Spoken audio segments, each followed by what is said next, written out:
Or like, do you remember the first time you were scared? Or like, do you Yes. remember like where, or not even what got you into horror movies, but where your fascination with scary began? So for me, can you hear me, by the way? Yes, Yeah, you can. yes. Okay. So for me, it begins in a few different places. I always like spooky stuff, always. For me, it started, I remember TBS, my parents' house, Up all Killer night. Killer Clowns from Outer Space, Mhm. what something like that. Killer Clowns from Outer Space, where the girl is in the yellow floating balloon and the clown is laughing with his really sharp teeth. That was at 6. That was like a moment of kinder trauma. Then there was the X-Files episode with the fireflies, which is kind of like whatever, not even that scary. The fireflies that wrap everybody up in the cocoon. Then there was Tales from the Crypt with the dragon tattoo that bursts out through the chest. And then the Mhm. big one, the two big ones, the two ones that really are like the titans for me. One was Night of the Living Dead, which I saw at about probably 9, 10 years old. The original 1968 Night of the Living Dead. Great, but didn't scare me. It was the Sci-Fi Channel. Remember Sci-Fi, but when it was spelled with the Y, it Why? wasn't. Yeah, Sci-Fi. And I'm in the basement of my parents' house. It's And I not remember, spelled with a Y anymore. no, It's now SCI they now. spell it out. They phonetically spell it out. It's SCIFI. Go on. And I'm watching on the Sci-Fi Channel, and I all of a sudden the movie is about halfway over, and the ground is soaked with water, and I think the water is trickling down towards someone's feet inside of a coffin. And I take a VHS tape. This was 1995, I think. I take a VHS tape and I pop it in and I start recording immediately. And I tape the second half of the TV edited version of Return of the Living Dead. Wow, dude, do you know how lucky you are to have caught that? Like historically, that was only on TV a couple times, dude. No, it wasn't, dude. It was on HBO like crazy. In what year? Going back to the 80s. Bro, at first, that was only on a couple times, man. They used to show, listen, they used to show I could say later that it sure. But Joe, I wore that tape out. I wore the tape out. I watched that same half of the movie over and over and over again. And then finally I went to Video Ranger, the local video store, and I saw the cover. And I was like, whoa, there's like so much blood. Like it was the back, when Scuzz gets his head bit off. What cover was it? Just the two zombies in the tombstone, or what cover? Yeah, it was the two zombies with the tombstone, and then on the back, it's the boarded up mortuary. With it's mostly writing on the back, and then it's that scene. And so I watched that, and that was the first time that I saw half corpses like nipples, because, and the thing was the rope was yellow in the made for TV, in the TV edited version. In the original version, the rope is red because it's all bloody or whatever. And I watched the movie from start to finish, and I was floored. The tar man, everything, the whole thing. And I'll tell you, Joe, of all the movies that I've watched in my life, and I'll tell you, every time it was summer and it started raining, I would be terrified because I was afraid that the dead were going to rise and eat my brains. And they're smart. They're not Romero zombies. They're smart zombies, and they're going to come out. They're going to run. Put the ladders up on climb up the ladder and get me and pull me out. And there was something about the fact that they ate brains and that they were conscious. It was terrifying to me. And so I would Return of the Living Dead. I try to think about another movie I saw when I was 10 was Rocky. I'm sorry, had you seen Night first? Yeah, I think I saw Night first. Then I saw Rotold, Return of the Living Dead. And I also saw Rocky Horror, which also, I won't get into all that, but Rocky Horror was another movie that, oh my God, it was like, that was my first exposure to cult. That just like, still hate it. Dude, that movie has a special place, but probably Rocky Horror, Return of the Living Dead, and maybe, yeah, I'd say those two movies I've probably seen, especially Return of the Living Dead. Every time I would have a girl over at my house to, hang out with. How many times has your wife seen it? She's only made it 45 minutes into it one time. What? All right, go on. My wife hates horror movies. Hates them. Bro, my wife fought in a war. She fought in the Second Lebanon War. She's seen some gnarly. She doesn't care. She hates that stuff. It's all funny. Return is yeah, it's a horror movie, I guess. But I mean, like, that's what I love about Return is that it's just as much not a horror movie. It's a comedy. Well, it's also, but that's what's so brilliant about it is that it's the epitome of horror comedy. Yeah. It's oh my God, yes. And what's amazing is I've watched that movie. I legitimately want to say I've watched that movie over. I countless times, 200 times, 300 times. I can't tell you how many times I watched it. And every single time I never get sick of watching it. And B, like the last time I watched it and I got the Scream Factory edition. I own it 3 times on. I have more than 3.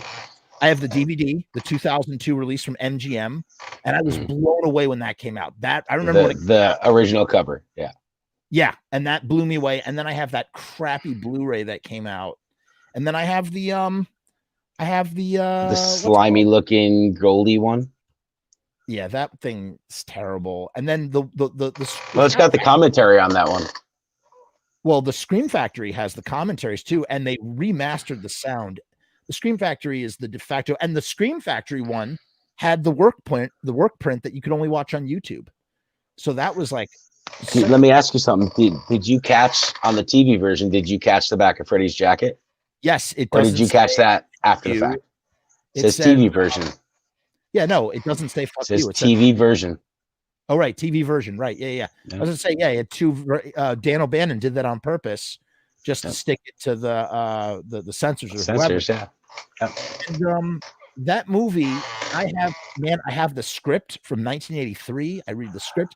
I have the novelization written by John Russo, who wrote the original Night of the Living Dead movie. However, actually based on the Dan O'Bannon screenplay, which was a page 1 rewrite from the original Return of the Living Dead from 1978, which is really boring and stupid. And it's about like, it's not even worth, it's like a bus of football players die and come back, and it's so stupid. Do you have the book, The Ultimate History of the Return of the Living Dead?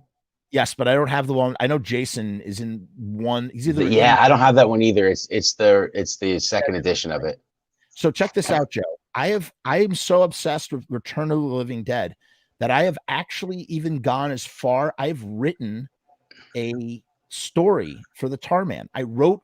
I in my knowledge want to know so desperately who the Tarman was before he became the Tarman. I wrote a whole backstory that not only starts in the 60s, but then runs concurrently, like what's going on when, like, with the Tarman when they're all out doing their thing. That's interesting. So I mean, I technically, I mean, like, wouldn't he be a night zombie then? I never thought of it that way, but is that what you're saying, kind of? Or check this out. This is my story. I'm sharing it here for the first time ever. I had someone who's, so here's the thing. I spoke to the guy, Gary Smart, who did are you familiar with Revenge of the Living Dead? No. Okay. I mean, I'm aware of it, but no, I've never seen it.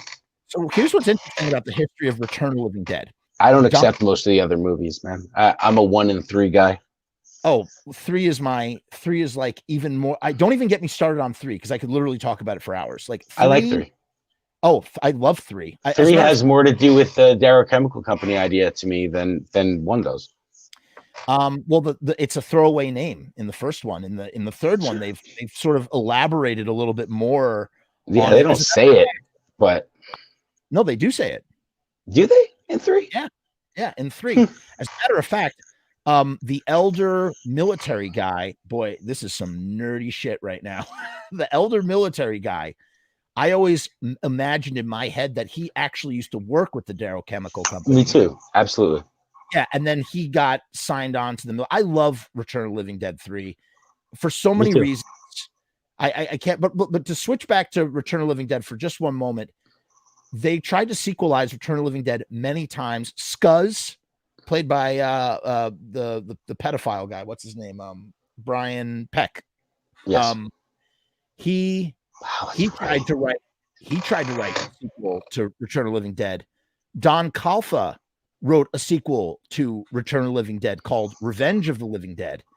That eventually got adapted into a comic book when Don was still alive, and then after Don died, it got redone with new art. And so that was, I spoke to the guy who put that comic out because I said, listen, I have my own idea for a comic. How do I license that? I want to license the name. I want to use the official Tarman. I want everything to be official. And man, he told me that it was a pain in the butt and that it cost way too much money. They did not make their money back. I still plan to write my comic. And this is the idea, Joe. Ready? This is the idea that I have. One, he taught in the movie, what's his face talks about, Frank talks about how the guy, the guy who made the movie, they would sue his ass. So he changed everything around. Yeah. My original idea is that the Tarman is a janitor at the VA hospital in Pittsburgh. They're doing some sketchy stuff there. They have the 2,4,5 trioxin is there. I'm really glossing over a lot of things because there's a lot of details I don't remember. I'm with I don't you. want to. I'll graze over it. Basically, George Romero is in it as a radical documentarian filmmaker, along with there's a girl. I forget what the girl was. The girl was his, I guess. Oh, the girl was Barbara. Right, Barbara was the girl. I'm George coming to get you, Barbara. Right, George Romero and Barbara. George Romero uses Barbara actually to sweet talk the Tarman, who I forgot. I think his name was Johnny. I'm not sure. I don't remember. Sweet talks Johnny into opening up the security so that they can get in. So, because what they want to do is they want to document, because George Romero was like a radical sort of filmmaker, right? Like he's a real radicalized filmmaker. So instead of being a horror filmmaker, he's a documentarian filmmaker, making a documentary about what is happening with Darrow Chemical Company and yada, yada, yada. Long story short, the gas gets released. It's a whole thing in the hospital. The thing gets locked down. Colonel Glover is there to lock everything down, but he finds out that his brother is still inside. His brother is the Tarman. And what happens, long story short, once people get exposed, Tarman's in love with Barbara. Romero survives, and he goes on to tell the story of Night of the Living Dead. Tarman's in love with Barbara. Barbara gets eaten. I think her brains get eaten or something. Tarman gets barreled up. And then when he's barreled up, this was my big idea. The orders get crossed. I'm sorry? The orders get crossed. No, Joe. Yes, the orders get crossed. But from the POV of the Tarman, he basically falls asleep and he has this dream where he and Barbara live in suburbia.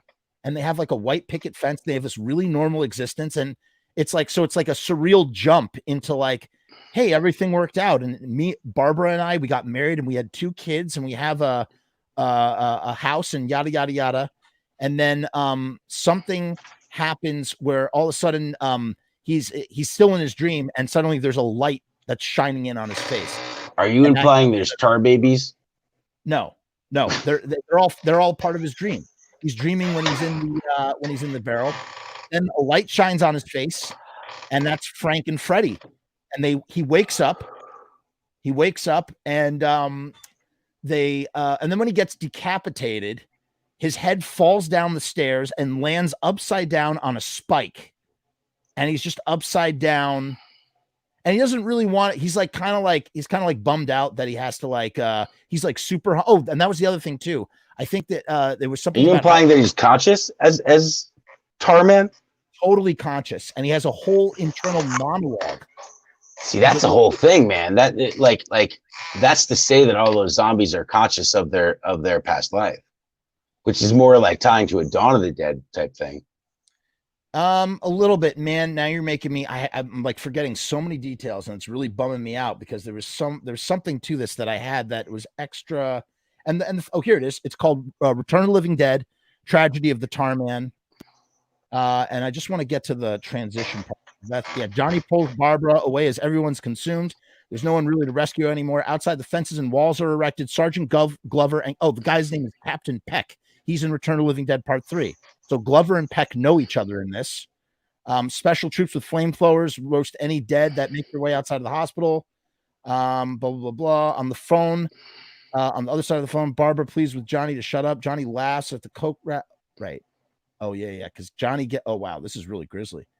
George tells Barbara he's going for help and to hold on because he loves her. He puts the phone receiver down and runs to the door, only to be blocked. Right. And then Peck and Glover, blah, blah, blah. They explain a montage of armed soldiers corralling the dead takes place. This is what I wanted to show you. So Johnny hears them coming. He's ashamed and is disgusted with his actions. He's now a zombie. The moment he eats Barbara's brains, his rationale returns. Of course. A wire noose wraps around his neck, and 2 armored soldiers subdue him in a barrel. And then here's what I was talking about with the dream. Johnny wakes up on the couch. So he eats Barbara's brains and he gets subdued and put in a barrel. And then it switches to the dream. Johnny wakes up on the couch. It was a dream. 2 kids, his children, burst into the room and jump on him. Johnny is relieved. His wife, Barbara, carries a tray into the room. Paul McCartney is on the TV and with the rest of the Beatles singing Hey Jude. Barbara and the kids peel their TV dinner trays back and start eating. Johnny looks down at his TV dinner. The aroma makes his mouth water. He peels the foil back and the steam hits him in the face. And he looks down at a tray of tasty brains. The stream of steam doesn't stop coming. It slowly begins to melt his face off. Brains staring at me.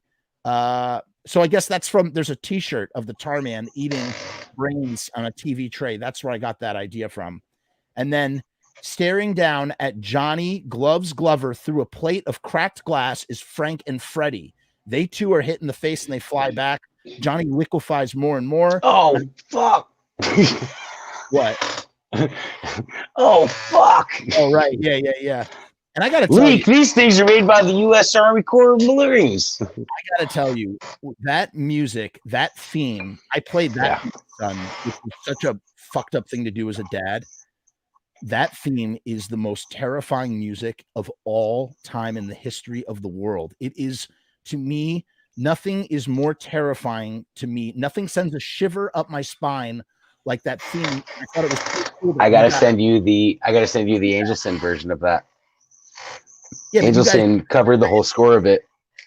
Yeah, you used it in music. Yeah, it's repurposed as Mr. Monster's encore later. But yes, that is the Angelson version. But yes, it's the whole instrumental of the whole thing.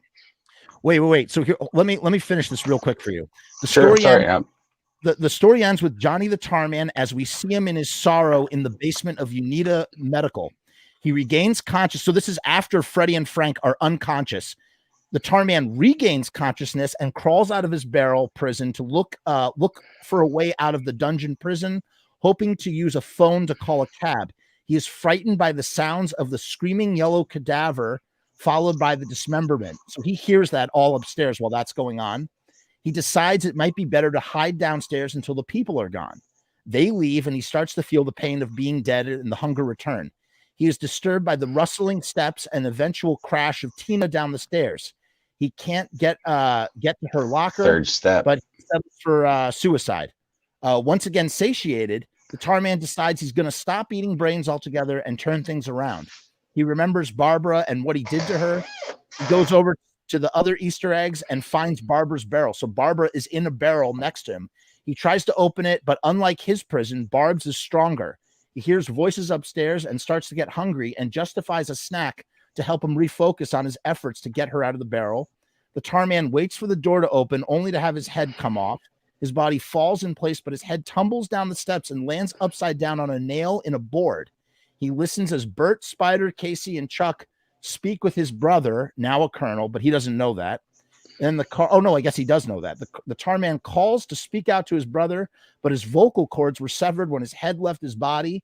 The sad Tar Man wonders what happened next. He also wonders what the contingency is. ... Kaboom. The end. So it's like a concurrent story that's supposed to give you the Tar Man's perspective and kind of fill in the cracks of what's going on in his mind. And I thought it would make such a fantastic one-shot comic book, but I don't think I can ever get it made because the licensing is just too expensive. There's got to be a way around it. Which is why I really appreciated, you showed me something, and I got to tell you, I really appreciated that. I really think it's great. I think you did a great job. And yeah, I think it's phenomenal, and I think it's like the B-side. I love that movie, man. Yeah, it's great. It's freaking great. It's the most horror punk thing that ever happened to horror punk. Yeah. It's also so near and dear to my heart, and you know, like it's so much where me and my crew come from, man. All ties back to that movie, man. You know, like I always will tie back to it, and I'll always reference it, man. I never run out of ways to, and I'll never stop doing so. I thought You know, like create the Tar Dude. The Tar Dude is a fun mascot. Totally works. yeah. You know, I mean, you don't see I'm surprised that nobody took that moniker already. Me too. That's why I call him Tar Dude, just not to get sued, man. Yeah. I'm surprised no one stole that logo. I'm surprised that logo isn't on T-shirts. They are so happy. Those the rights holders of Return of the Living Dead, they are so happy. Yeah, I'm surprised it hasn't got stolen from some like independent company to like reprint as stickers, patches, shirts, whatever. You know what's really sad? There's even more unseen footage, and we're never going to see it. There's so much more unseen footage. Yeah, more than the work prints, more than the work prints of what? Just like very specific scenes, or I mean, the work print is kind of amazing. Just the fact that there's 24 extra minutes of footage is like kind of mind-boggling to me to begin with. I can see why they cut a lot of it. Well, you know what's interesting? I mean, I understand it. If you look at a lot of those shots, they're master shots, meaning that it's it's all 6 of them in the frame. They're basically doing like a play in the scene. Like when they're boarding up the upstairs, the door, like there's no coverage, meaning they don't like do any close-ups. It's just them talking in a big wide master. It's like kind of awesome. It's kind of like mind-blowing, like the way that they relied on the performance. They weren't relying on cutting to this angle and cutting to this angle. It was just about the people and stuff. I'll tell you, if you noticed that thing I sent you that we were talking about, the samples, the speaking at the beginning of it, I had to use the work print to get it from. Oh, because really? otherwise there would be music behind it otherwise. Oh, that's interesting. So I had to cite the work print because there's totally music behind that scene. You know, that's why I do. You know, I'm not gonna lie. I'm not a big Mr. Monster guy. Like I like a couple songs, but it's not.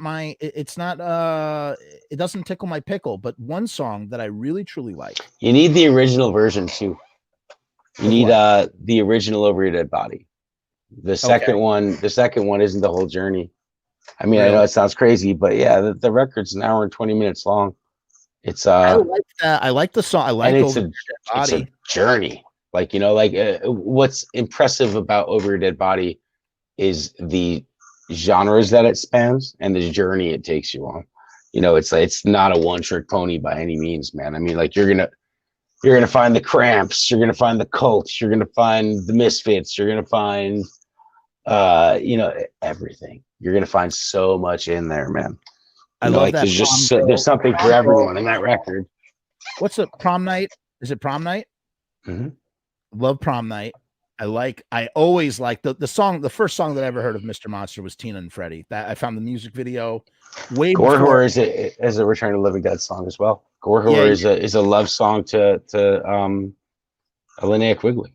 But that friggin' that video that Jason made some pretty good video. I mean, that video is pretty great where he's like Freddie with the friggin' Mike Rusin Cinema Sky production. That was a Mike Rusin, huh?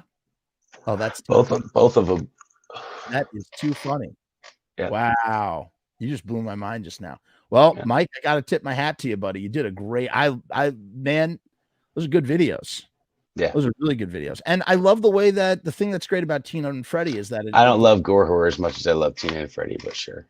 Tina and Freddie is great. Yeah. I think the best song might be Over Your Dead Body. And the best song, you know, I will stand till the end, man. Huh? Till the end. You know, I heard you in Stripes. I don't know where this footage is. I was searching for it because I wanted to listen to it again because I appreciated the acoustic arrangement that you guys were doing. You guys, somewhere between Utah and somewhere else, you guys were practicing for the Mr. Monster set for Ghouls Night Out. Yep. And I busted out the camera. I was up in the loft in the back of the thing. I don't know where Tracy was.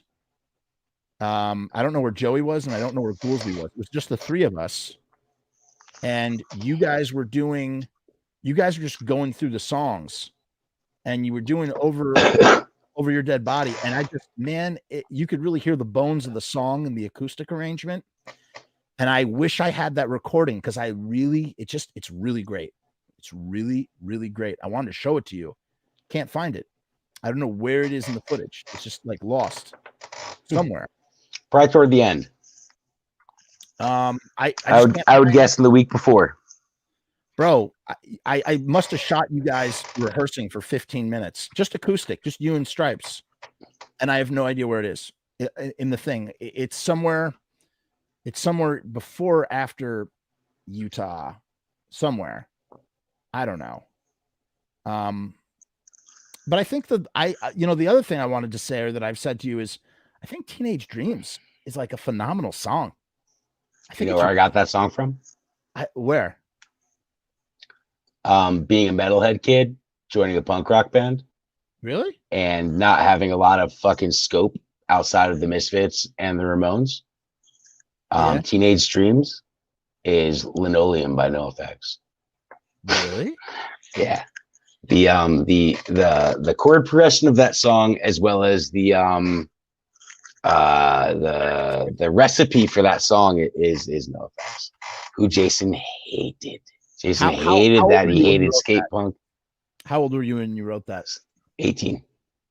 I was 17, 18. 17 to coming to 18, yes. Thank you. That kind of blows my mind that an 18. I didn't write it. I didn't write it for Mr. Monster, man. Really? No. I wrote that song just like heartbroken for my girlfriend, man. And Jason just really liked it and pressured me to use it. I think it's a great song. I really think it's that one blew me away because you gave me the album when I was with you guys, and that's when I listened to Mr. Monster all the way through the first time. And like I said, no diss, no knock or anything. I just some of it just didn't click for me. Those songs that I mentioned really stood out, really appreciated. Yeah. I got to tell you too, Michael Graves wrote a song that I really, really like a lot. That I think writes a lot of great songs. I'm not too big on solo Michael Graves, to be honest with you. But Punk Rock is Dead is great, man. And if you could hear through the production, Return to Earth is fantastic too. Bro, Teenage Monster is a really... Dude, I've heard you say that before. And I don't know, to us in the band, the first 3 songs on Punk Rock is Dead are one song. So Beware, Teenage Monster, and Earth versus Spider, one song. I don't own either one of those albums. I don't know. I don't listen. I don't think I've That's the sequence of the record. That's the first 3 songs on that record. Okay. And we always played them as one song, basically. Okay, because you just go through it. You just go through it as one thing. And I think each one of them is as good as the other one, man. There's a lot of great songs on Punk Rock is Dead, man. I heard him do it acoustic, and I thought, man, that is some powerful song. I thought it was great. It's Columbine's song. Is it? I guess that makes sense. Or a school shooting song. I guess that makes sense. Yeah. Definitely makes sense a little bit. Let me switch gears on you for a minute, Joe. I want to talk about Augusta, Georgia. Yeah, when the hell did we play Georgia, bro? Why did we play Georgia? The night of Frumess. I mean, I remember Frumess. You really don't remember this at all? No, I don't remember that. I mean, refresh my memory. I'm sure I do if you remind me. Bro, we left with this. We followed the Chuck the sound man into the deep, thick woods of Georgia. We wound up on a compound. We're in a motorcycle clubhouse, and it turns out the dude, it's like a white power KKK friggin' thing. You turn to me and you say, "Good thing your name is Frumess." No, I don't remember it. I don't remember even being there. That's crazy to me. When you say that, I think of a Graves story. Actually, comes to mind before that. I mean, just being led to a backwoods, podunk, middle of nowhere shed. Some rednecks. That's all. I don't know. Not in Georgia. Joe, you don't remember that? You don't remember there were mattresses laid out on the floor.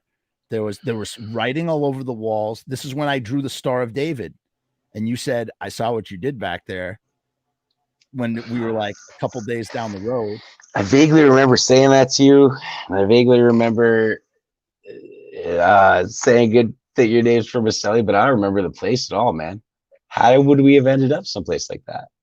You know, it's funny. There's no video footage of that because I didn't turn on the camera because I was like, well, at first Shit in your pants. No. At first I didn't turn on the camera because we were just, we were just done for the night, and it was just like, it was not really like a partying, hanging out kind of night. It was like a hunker down, get to sleep kind of night. And I had to back up all the footage because, that's what I would do after all you guys would fall asleep every night. Yeah, every night. That's what you did. So, but that place was like, there were like all these subtle hints on the walls that we were just not in. And maybe it was because I was the only Jew, and that's why I was like freaking out, like scared. But it was, bro. And I was probably loving it just to bust your balls. It was probably fodder for me like crazy, which is surprising. I don't remember it. No, it wasn't fodder for you at all. I was probably waiting to bust your balls the whole time. No, not at all. Not at all. All you did was you just looked at me because you apparently I made the Frumess crack. Because but that was not. I didn't take anything by that. I looked up at the ceiling. I saw. You saw it was that funny. You saw that I saw it, and my jaws hanging open. What did you see? What did we see?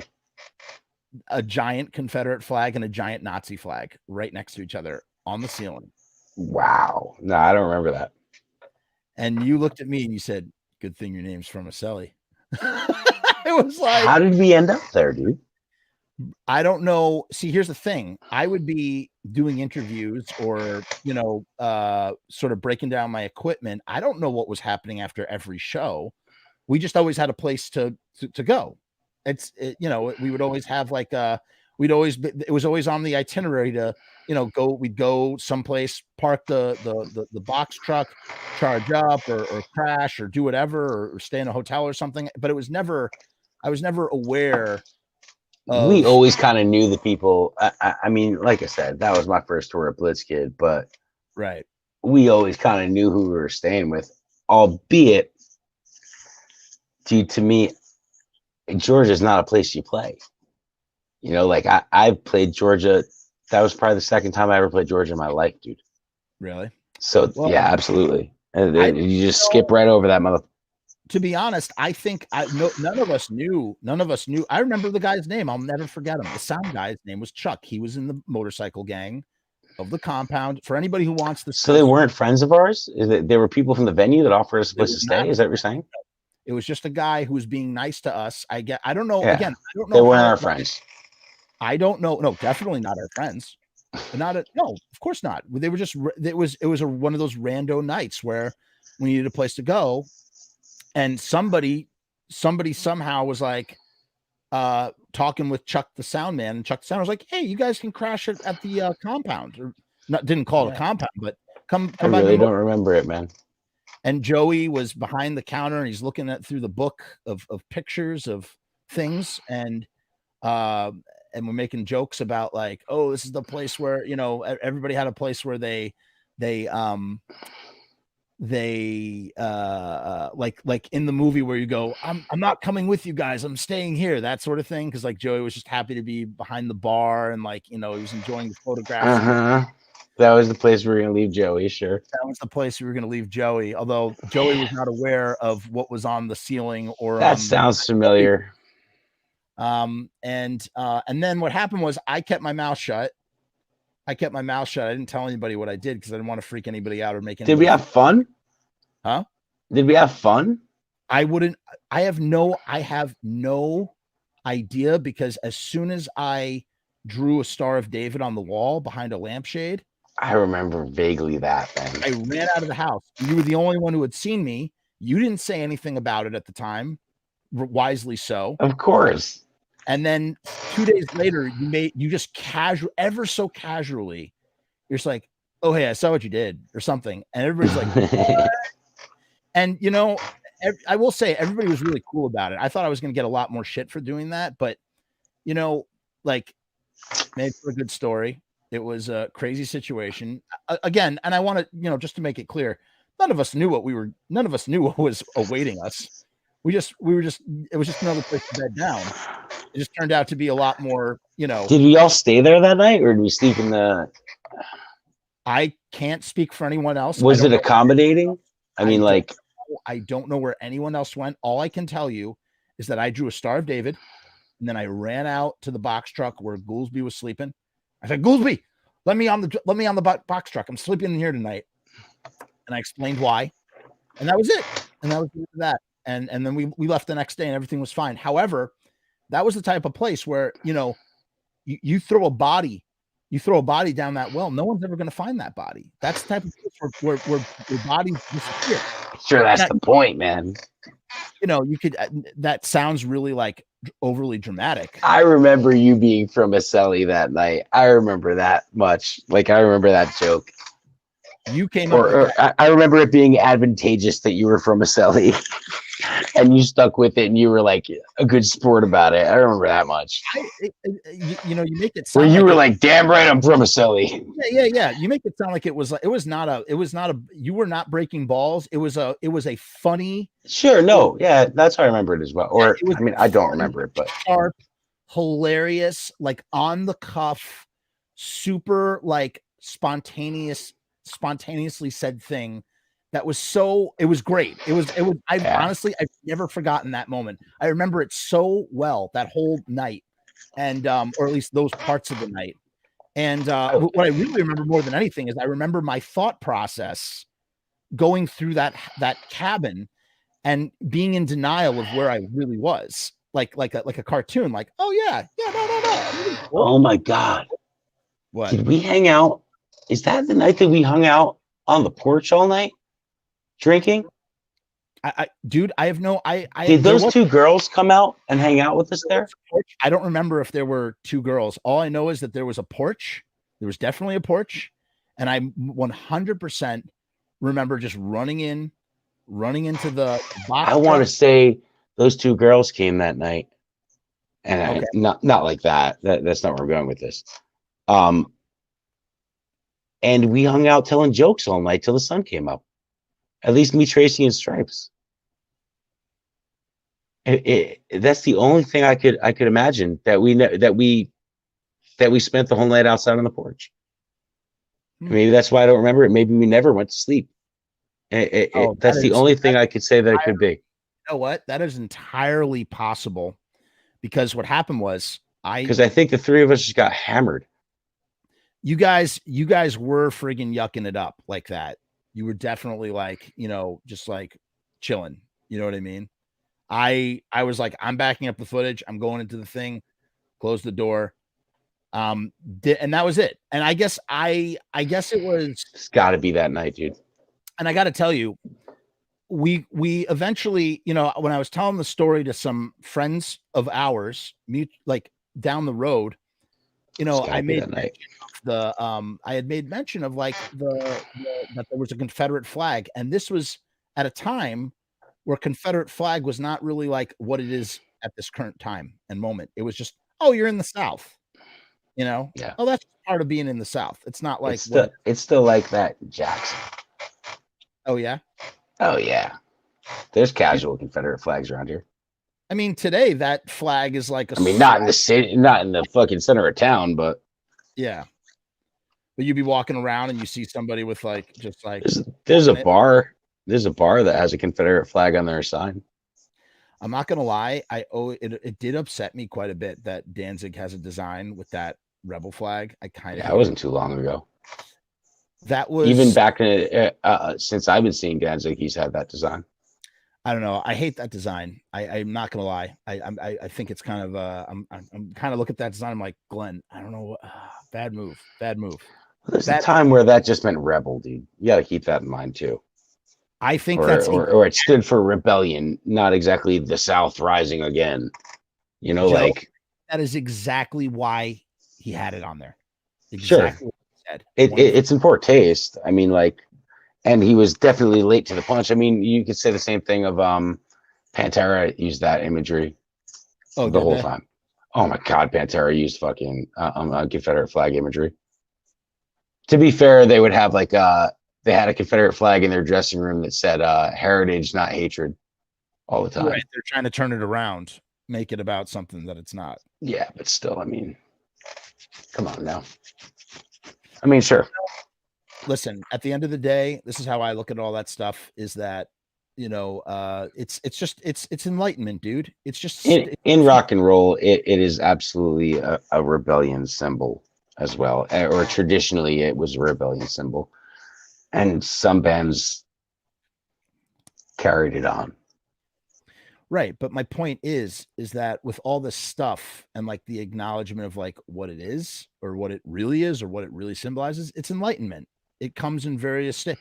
Remember when everybody used to call each other gay, like all the time? Like, oh yeah, like that was a thing. I used to call people gay all the time. It was like a thing. And then I became enlightened. I suddenly one day I was like, oh, this is not right. I'm not supposed to do this. This is not cool.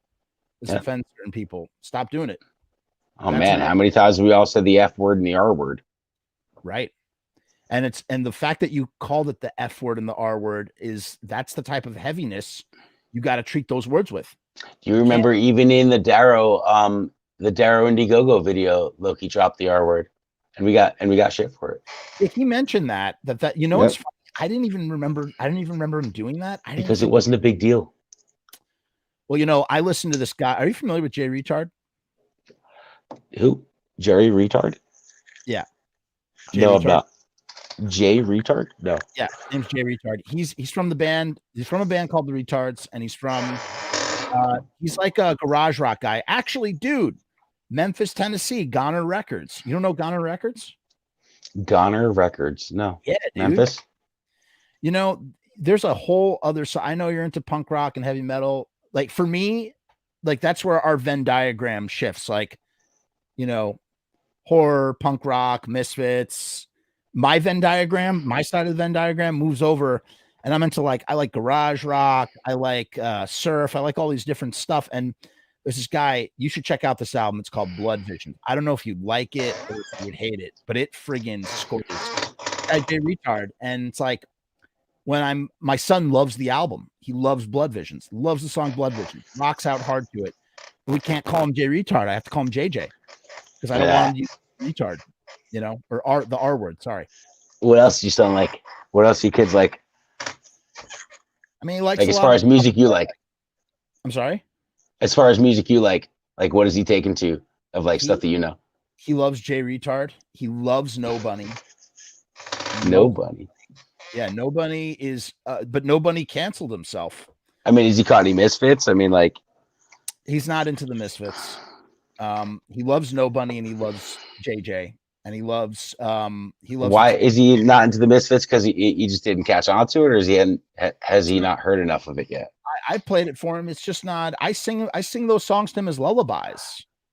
I'll sing Skulls to him as like a lullaby. I sing it to my daughter. My daughter is 18 months, and I'm just like, the corpses all hang headless and limp. Body hack the heads off little girls and put it on my niece and nephew. One of their lullabies is a Michael Graves song. Not for me, for my brother-in-law, man. There's a Michael Graves song called Blackbird, man. That's like those kids know and love that song like you don't even know. My niece loves the Ramones, dude. My niece could sing you "I Want to Be Sedated," and she could sing you "I Want to Be Your Boyfriend." That's perfect, dude. Perfect. And she knows NoFX too. You know what my son's into? We have an Alexa now, which I hate. I hate the Alexa box. Yeah, I wouldn't have that. Hate this thing. I'm constantly unplugging it. I wouldn't have it in my house. Yeah, but you know what's interesting? You know who loves it? You know who takes to it? My little son. He goes, Alexa, you know what he likes right now? I don't know where he got this from. I don't know where he heard this song, but you want to know something? I really don't yuck on his yums. I'm just happy that he likes music. Wait, you don't yuck on his what? Yums. Oh, okay, gotcha. I don't yuck on his yums. On his yums, I got you. Yep, I understand. So he's into Imagine Dragons. I'm familiar with them, yes. I'm not familiar with them, but I'm familiar with their name. I don't know their music, but I know their music at all, but I had heard that name. But what he does is he does these like weird sort of ballet dances to Imagine Dragons and the Oogie Boogie song from Nightmare Before Christmas. And I hate that movie. You know, I got to tell you, like, I kind of want to like be like, no, listen to the Misfits. No, do this. No, do that. But you know what? You can't. Yeah, I'm just happy that he's into his stuff. And like, Yeah. he's like, Dad, watch me dance, which The is like, Ramones are a sure thing, man. You got to plant the Ramones, man. I have played him the Ramones. He likes them okay. I mean, like, think about Hey Gabba Gabba, man. I mean, that's proof in the pudding, dude. You have to listen to Blood Visions by JJ. I'm not familiar. Yeah, He's, the Mummies? Yeah. These are another band, another. You know what this genre of music is called? Garage. They're called budget rock, garage rock. Budget rock. Yeah, budget rock, man. The Mummies recorded on the crappiest, cheapest gear they could find. They have a theremin in their band, right? They do, Mummies? And the aesthetic is to find unique sounds through cheap instruments. That's the aesthetic, and that's why I love. Really, they're an older band, right? The Mummies. The Mummies started in '88, I want to say. Yeah. They broke up in '94, and then they came back. I actually caught a show. They rarely play the East Coast. I caught a show because they always do these festivals. They're still together? They reunite for occasional shows. So I went down and I saw them play, and it was, dude, they're not. I mean, they have songs like "You Must Fight to Live on the Planet of the Apes," and like they just play. Just dirty garage rock, man, and it's just fun music, and that's what Nobody is. Nobody just plays like dirty garage rock. And then there's, what my son's really into? You ever heard of King Kong and the Barbecue Show? Nope. You like doo-wop, right? You're a doo-wop guy. You guys are all doo-wops. Okay, you got to listen to King Kong and the Barbecue Show. You have to listen to. I'll Be Loving You by King Kong and the Barbecue Show. That's like it's two guys. One of them stands up and he plays guitar. That's King Kong. And one of them sits down and plays the drums with his feet and plays rhythm with his hands and sings. And that's the band. And they play dirty doo-wop, man. Super fast garage rock fused with doo-wop. And it is... I've never had so much fun at a show. Are you a Groovy Ghoulies guy? I like the Groovy Ghoulies. Sure. The Blob. You're not like Blob because don't seem so bad at first. Kids love the Groovy Ghoulies. Yeah. And Kepi Ghoulies solo stuff, man. If I'm not mistaken. What about his kids album? That's what I'm saying. If I'm not mistaken, he has a kids album. Oh, it is so Dee Dee taught me how to count. I'm nuts for nuts. I'm nuts for nuts. Nuts are delicious. Dude, Fun in the Dark by the Groovy Ghoulies is one of my favorite horror punk records. I don't know if they consider it horror punk or anyone else does. Fun in the Dark is. I mean, maybe I'm wrong. I consider it horror punk. That record has been more influential to me in writing horror punk songs than. I mean, like they're I guess, arguably a Ramones core band, I suppose, but Ramones, I would say they're a fusion of that. They're an early Ramones, pre-Ramones core. What about more recent band, Masked Intruder? You ever listen to them? Those are the guys in the ski masks, right? Mm-hmm. Okay, I have not listened. I'm surprised you don't love them. Actually, you would probably really like that band. No, but you know who I'm going to swap with you about that because I think it's similar music. Have you checked out the Marked Men? Do you know who the Marked Men are? I don't. Do you know who? What about Radioactivity? I think they're called. Nope, bro, you're missing out. Send me some stuff, man. You got Spotify, don't you? Yes, sir. I'm going to send you a list of musics. Make me a playlist, bro. Well, let me ask you this, Joe. I've heard you say in the past, why is horror punk a scene and not a genre, right? Because you're calling Groovy Ghoulies horror punk, but I thought horror punk was a scene. What's the difference there? Or how do you explain that all? It's not so much that I mean, it's more that it shouldn't be looked at that way, is what I meant by that. Is the Crypt, what did the Crypt Keeper 5, Blitzkid, Argyle, Goolsby, A Gathering of None, Darrow Chemical Company, and Michael Graves have in common musically? And the Jasons, or and Mumula, like very little actually. Just spooky shit. Hardly even for some of those bands. Some of them hardly.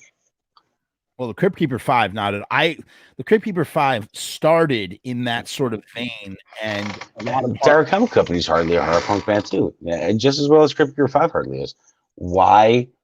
I mean, what, Darrow has a horror punk name. The Crypt Keeper 5 doesn't? Does that make them is White Zombie a horror punk band because they have a horror punk name? Is Black Sabbath a horror punk band because they have a name from a horror movie? Like in our specific scene, it's not a genre of music. All these bands come together and play together because they're like-minded, because they're like-minded. It's our fans. It's the people we choose to work with, the bands that we associate with. I meant that as a call to, as a cry for originality, as to say that you don't have to have woes and songs about fucking by the titles of movies and songs about monsters, and there's not a recipe, was my point. If you want to be a part of this, it is a scene. It's a scene of bands and like-minded people and good people who enjoy the same things. It's not a genre of music, or at least you know what I mean. It was more a cry for originality within the, because I mean that's the problem with horror punk. It repeats itself and it eats itself essentially. It doesn't go anywhere, because everyone, to be a horror punk band, you have to check these boxes. Right. And that's not true, man. Marilyn Manson, White Zombie, Misfits 95, Sam Hain. Whoa. I would not put Sam Hain anywhere near any of the things you just said. Neither. I wouldn't put any of those other bands near one another either. How much can you say that these bands have to do with one another? White Zombie doesn't sound like Marilyn Manson. Metallica doesn't. Metallica is just as guilty as any of those other bands. That's just metal. It's just all metal to me. That's just like whatever, heavy metal. Why? What makes it metal? They write songs about horror movies. I literally all do Misfit songs. Okay, Alice Cooper, Kiss, Black Sabbath, Ozzy Osbourne. They're all shock rock. They're all shock rock. Marilyn Manson, shock rock. Alice Cooper, sounds like pre-horror punk to me. Proto horror punk. Proto horror punk, sure.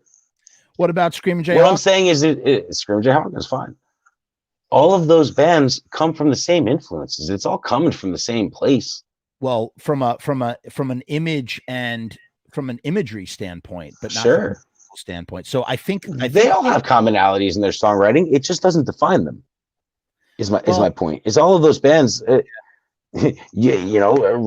had songs about horror movies, and every Blitzkid song is about a horror movie. Every Misfit song is about a horror movie. It doesn't have to be this recipe, man. That's my point. Yeah. Is that all of these bands manage to coexist and be unique of one another and still fit under the same umbrella. You know what I mean? Yeah. They could all play on the same bill together. But you broke it down. I think that makes sense to me. So why does it got to be like that? You know what I'm saying? So to me, it is a scene. It's a scene of music. It's a scene of people who have like-minded interests. Scene of bands who have like-minded interests. To call it a genre would have musical connotations, or and with that said, horror punk is so narrow at that point that you would literally have to have all your songs be about movies and have woes in your choruses, and and that's what we've gotten for the last 20 years, bro. It's redundant and it's counterproductive, and it hurts the collective. It gives horror punk a bad name. It doesn't sing for the Crypt Keeper 5. It doesn't, there's so much more to it. You ever listen to Twin Temple? Yeah, I think they're cool, man. I listen. I'm not one for Satan in rock and roll music has never been like and listen, like I'm not like I'm the holy roller or anything like that, but like the Satan thing has never impressed me. Like in death metal and metal and from White Zombie to Cannibal Corpse to whatever. Twin Temple really Satanist though? That's their whole shtick, bro. I know it's their shtick, but are they really Satanists? I don't know, man. Whatever. Are they singing about Satan 100% of the time? Yes. All of those songs are satanic or satanic. But you know what I've learned about Satanism because I started reading about it. I find it to be very interesting. Satanism makes a lot of sense. It on paper. Makes a lot of sense. If you read the 13 rules of living on Earth for Satanism, who doesn't agree with that? Well, what's interesting is that, like, really, Satanism, when it comes down to it, is just a belief in oneself. That's what it really is. Yeah, no, the morals of Satanism make a ton of sense. I couldn't agree with you more. I agree with all of it, to be honest with you. Which is why I ask, are they really Satanists? Like, in the sense of, like, yeah, they might sing about Satan. That's probably shtick. Yeah. But is that band awesome? Absolutely, dude. Music is wonderful. Awesome. It's yeah. And I'm quite impressed. You know what really bummed me out when we were in Europe? There was some talk about maybe we were going to do a show with them, and we never did. I was trying to get them on the Last Schools Night Out. Matt was looking into booking them. What do you think I'm going to say? Twin Temple, I was going to say, but you were going to get them at the Last School? Really? Yeah, it was in the cards. So we were talking about it. No, that's not. I was going to say Zombina and the Skeletons. You know, I know a couple of their songs, man, but I'm not that familiar with them, to be honest with you. Oh man, I'm aware of them. I don't know their records. So, oh man, you should give them a shot. You should give them a chance. They're super duper. They're like a cross between Devo and the B-52s, and horror rock, and they do a little metal. They do a little. I don't love a lot of horror rock bands, man. Huh? I'll be the first to tell you, I don't love a lot of horror rock bands. That's dude. I love a handful tops. Huh? I love a handful of horror rock bands tops, man. Really, like more often than not, I don't dig it. I know you're a big Crypt Keeper 5 fan. I got to tell you, that record, Darker Days, top to bottom, every single note, every single inch on Darker Days is a masterpiece.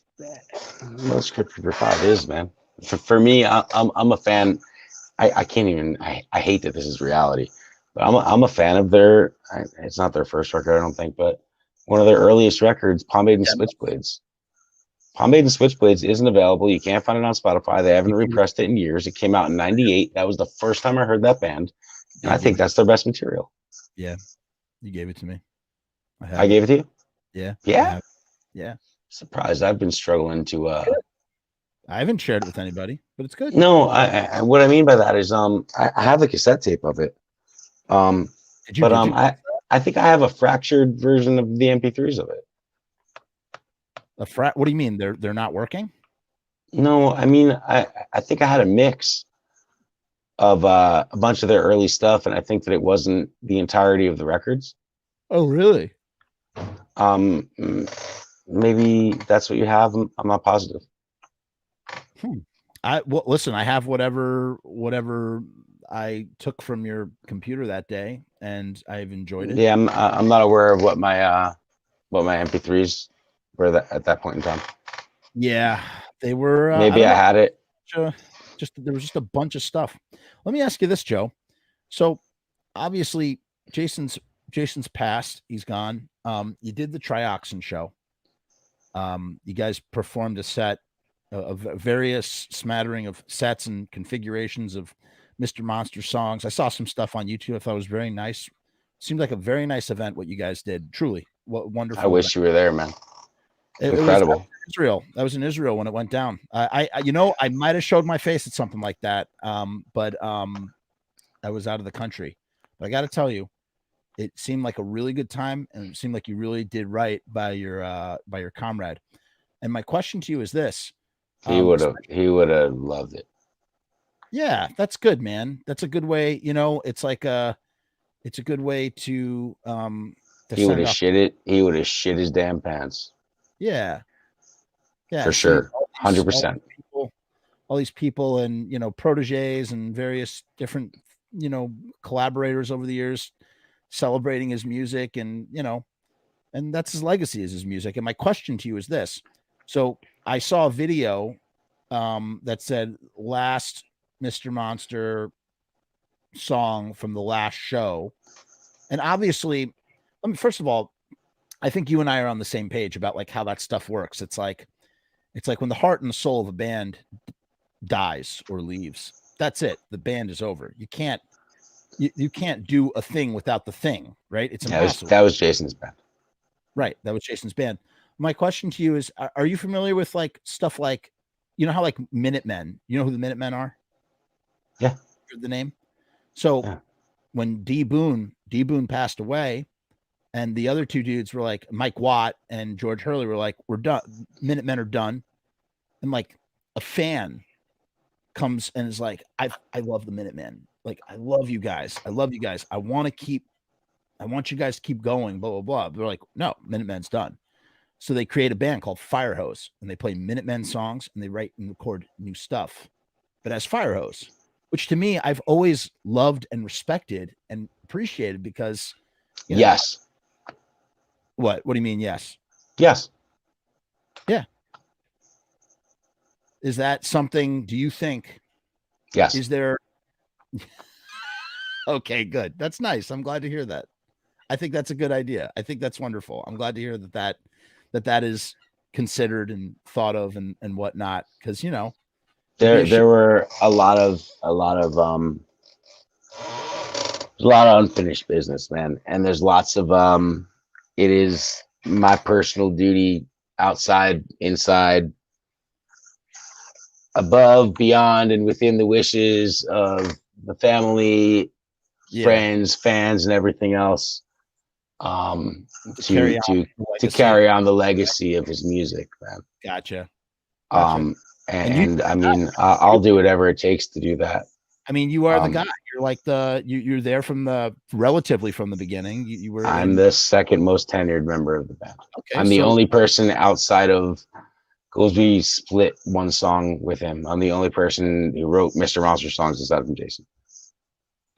So then whatever iteration, form, project, it makes sense that you would be involved or helming or in collaboration with in some way, shape, or form. When we did that last show, what we called the last Mr. Monster show, that was also, Triox, that was advertised that way, and that was because, I mean, why would we do that without him? And it made sense to do it, right? A la that show that you were at the Clash Bar. It made sense to do that, to give everyone an opportunity to see that, and to do that on a more rehearsed and grander scale. Yeah. That's what that was. That's why we called it the last Mr. Monster show. That's what it was.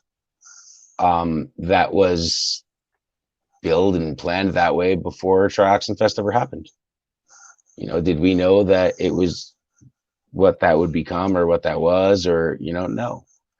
Going into Triox Fest 2, did we sit and, Jason's mother came to me and was like, we're not going to have, no one's going to play there's going to be no Mr. Monster songs played. And I agreed. I was like, yeah. It's a little weird, Am I going to start or be a part of a Mr. Monster cover band? No, I think that's what hell would be like. The starter being a cover band of a band I was once in, like, but no. But dude, that's the beautiful thing of like something like Firehose or whatever, where like, or a great example, New Order. Right? There's a way to do it. They're New Order. New Order is not Joy Division. They're, they lost the guy, and they have a different thing that makes sense.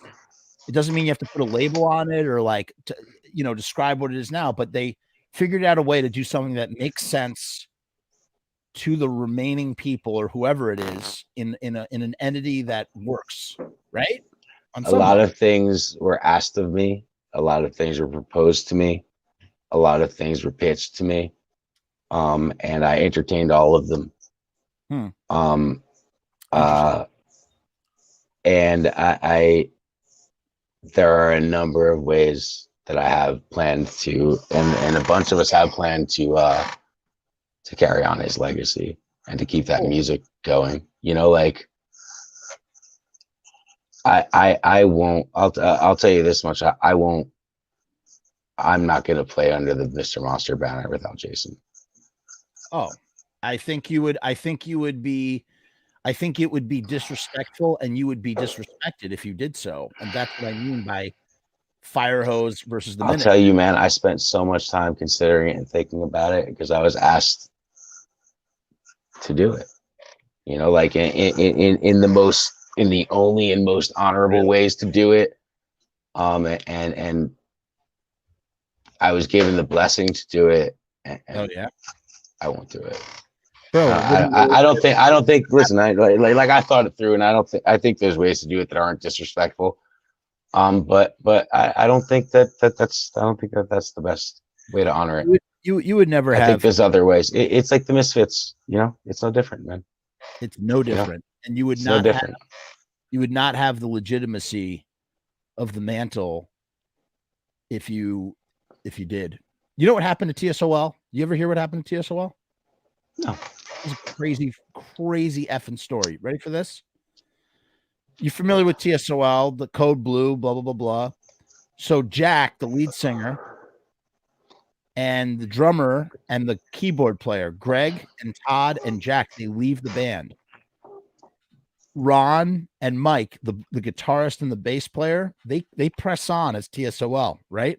Total, like, I wouldn't say it was acrimonious, but it wasn't admissible. They left. They left the band. They knew that TSOL was going to continue without them, Jack and Todd and Greg, right? I'd murder someone if they did that. Okay, well, they did that. Straight up. I wouldn't even sue them if I'd murder someone. All right, this is what's even crazier, is that Jack's own over my dead body. Huh? Over my dead body.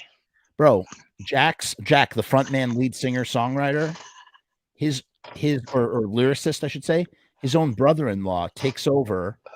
Joe Wood takes over as the frontman for TSOL, and they get a new drummer named Mitch Dean. So now this new version, and that's the version that's on Return of the Living Dead. That's Nothing for You. That's that TSOL. It's not the original TSOL. But they play by that name, and they play those songs. They played TSOL, and then they started to record. Yeah, they stopped playing. They would refuse to play all the original TSOL songs, except for Silence. Why the name then? Joe, the story gets crazier. Are you ready for this? They keep going. Their style, they're kind of doing like this post-punk death rock thing that eventually morphs into Hollywood and Vine, LA hair metal meets bluesy metal, hanging out with Guns N' Roses. They were good friends with Guns N' Roses, used to open up for them and stuff.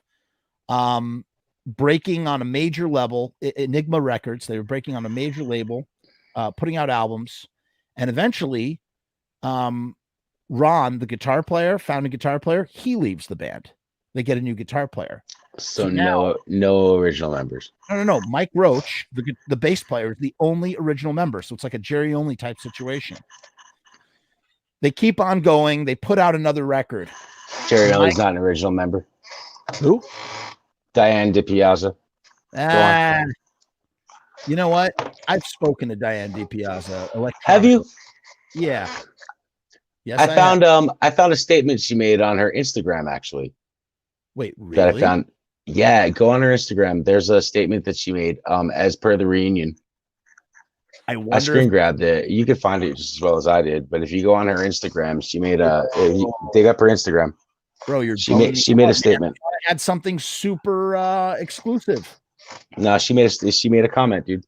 Like I guess her kids, like one of her kids was like, "Mom, check this out."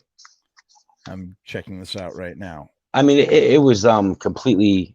Read it if you find it, please. It's a nice. I'm sure whatever she said was nice. Listen, it was it was nice. It was respectful. It was you know. I just love to bring up her name. You know, that's the cynic that didn't care for Jerry Only. In me, that's a past Joe. Hilarious. She found it already. She screenshotted Glenn Danzig sues Jerry Only for trademark infringement in the latest Misfits lawsuit and highlighted her name She says somebody sent this to me, which is fairly amusing. Because to her, she breaks her silence about it. Dude, I went through her whole Instagram, but she says nothing about it ever. I've followed her for years, and she's not, because in truth, she doesn't consider herself to be anything. She tells a story right there, man. Read it. I can't find it, Joe. I'm looking for it. Oh, I thought you just. Yeah, but there's no story. It's just wait. Oh, she did. There's a comment. There's a comment. She wrote at length about it. It's a 4 paragraphs, let's say. Oh my God, this is more than what she wrote in my email. Damn. Wait, I just want to finish my. Oh, all right. I'll get back to the TSOL thing in 1 second. This is what Diane DiPiazza has said about the Misfits, which kind of hurts my documentary because I have an email from her where she says, I apologize. That's okay. Oh, are you kidding? This is blowing my mind to see this. This is so cool. For the record, since I get 10 emails a day asking me about it, I asked her, I emailed her to interview you being her. 2 of those emails a day. No, this was 10 years ago when I emailed her. Oh yeah. It's as good as time as any to shine a light on it, addressing the questions I'm asked. I was very close friends with Glenn for a long time. One night in my car, I didn't know this. One night in my car, he asked me if I would start a band with him. I said, okay. The Misfits were born. This is not true. This is not true. It was understood without the need to say that this was Glenn's vision, his band. She said that. He had a drummer, Manny. The Misfits really started with Manny and Glenn, and then Jim. Mm-hmm. This is not. No. He had a drummer, or maybe the drummer might have been Mr. Jim, actually. Hey, man, she was there. You weren't. Yeah, she was there. Go on, read on. This might have been from 1976. This might not even be 77. He had a drummer. We commenced to practice in his basement 4 hours a day, where he presented on the spot at least 25 original songs. Yo, all great. I still have the charts. What? It was clear there was a lot more where those songs came from. Without saying anything bad about anyone, it couldn't be more obvious that the Misfits without Glenn is an empty shell devoid of any creativity. Not a great comparison, but it's the Beach Boys without Brian Wilson. At the time, I had a job and was a college student and did not have time for the demands of being part of a touring band. I decided to leave the band because of my limited availability and to not hold Glenn back. There is no drama, no fighting, no backstabbing, nothing. Still friends, still love Glenn. Always proud of his accomplishments and his artistic vision and integrity. The end. That was amazing. Yep. Oh my God, I could do a whole podcast on that, but I'm not going to do it right now. But thank you for pointing that to me. I've always kind of followed her a little bit, man. I just always love that factoid because I mean, like I said, I have nothing but respect for Jerry Only now. But he is not the original bassist of the band. The original bassist. Hey, what?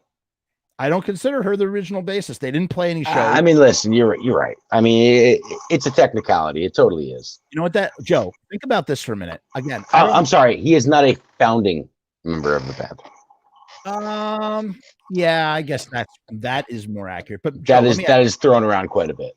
Joe, let me ask you a question. Think about I don't know which one of your bands, but think about any one of your bands. I just love the technicality.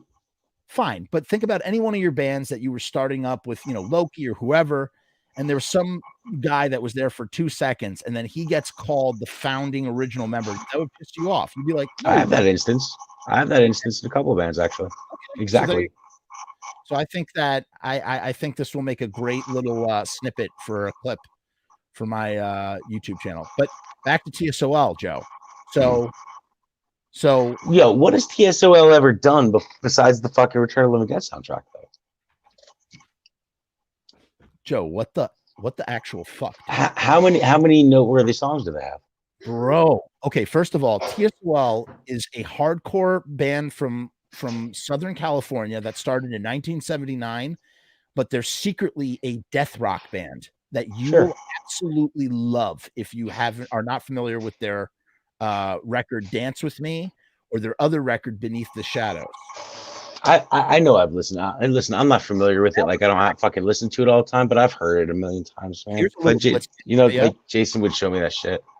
Here's a little Blitzkid trivia for you. At the beginning of Return to the Living, that little piano part? on the redone version. There's no piano in that song. Yeah, there is. And Return to the Living? That's bass. I know. It's guitar. And then when it's going, It's guitar. and then there's piano, because you know how Goolsby. Oh, bong, dong, dong, dong, dong, dong. Yeah, sure. That's TSOL. He got that's beneath, dude. That's from Beneath the Shadows. Not that particular riff. He was inspired to do that piano because of Beneath the Shadows by TSOL. Nope. Yeah. Ask him. Is that from Goolsby's mouth? Yeah, dude. He told me himself at the Gruesomes when we were on tour. You know what I'm saying? Yes. Man, I don't want to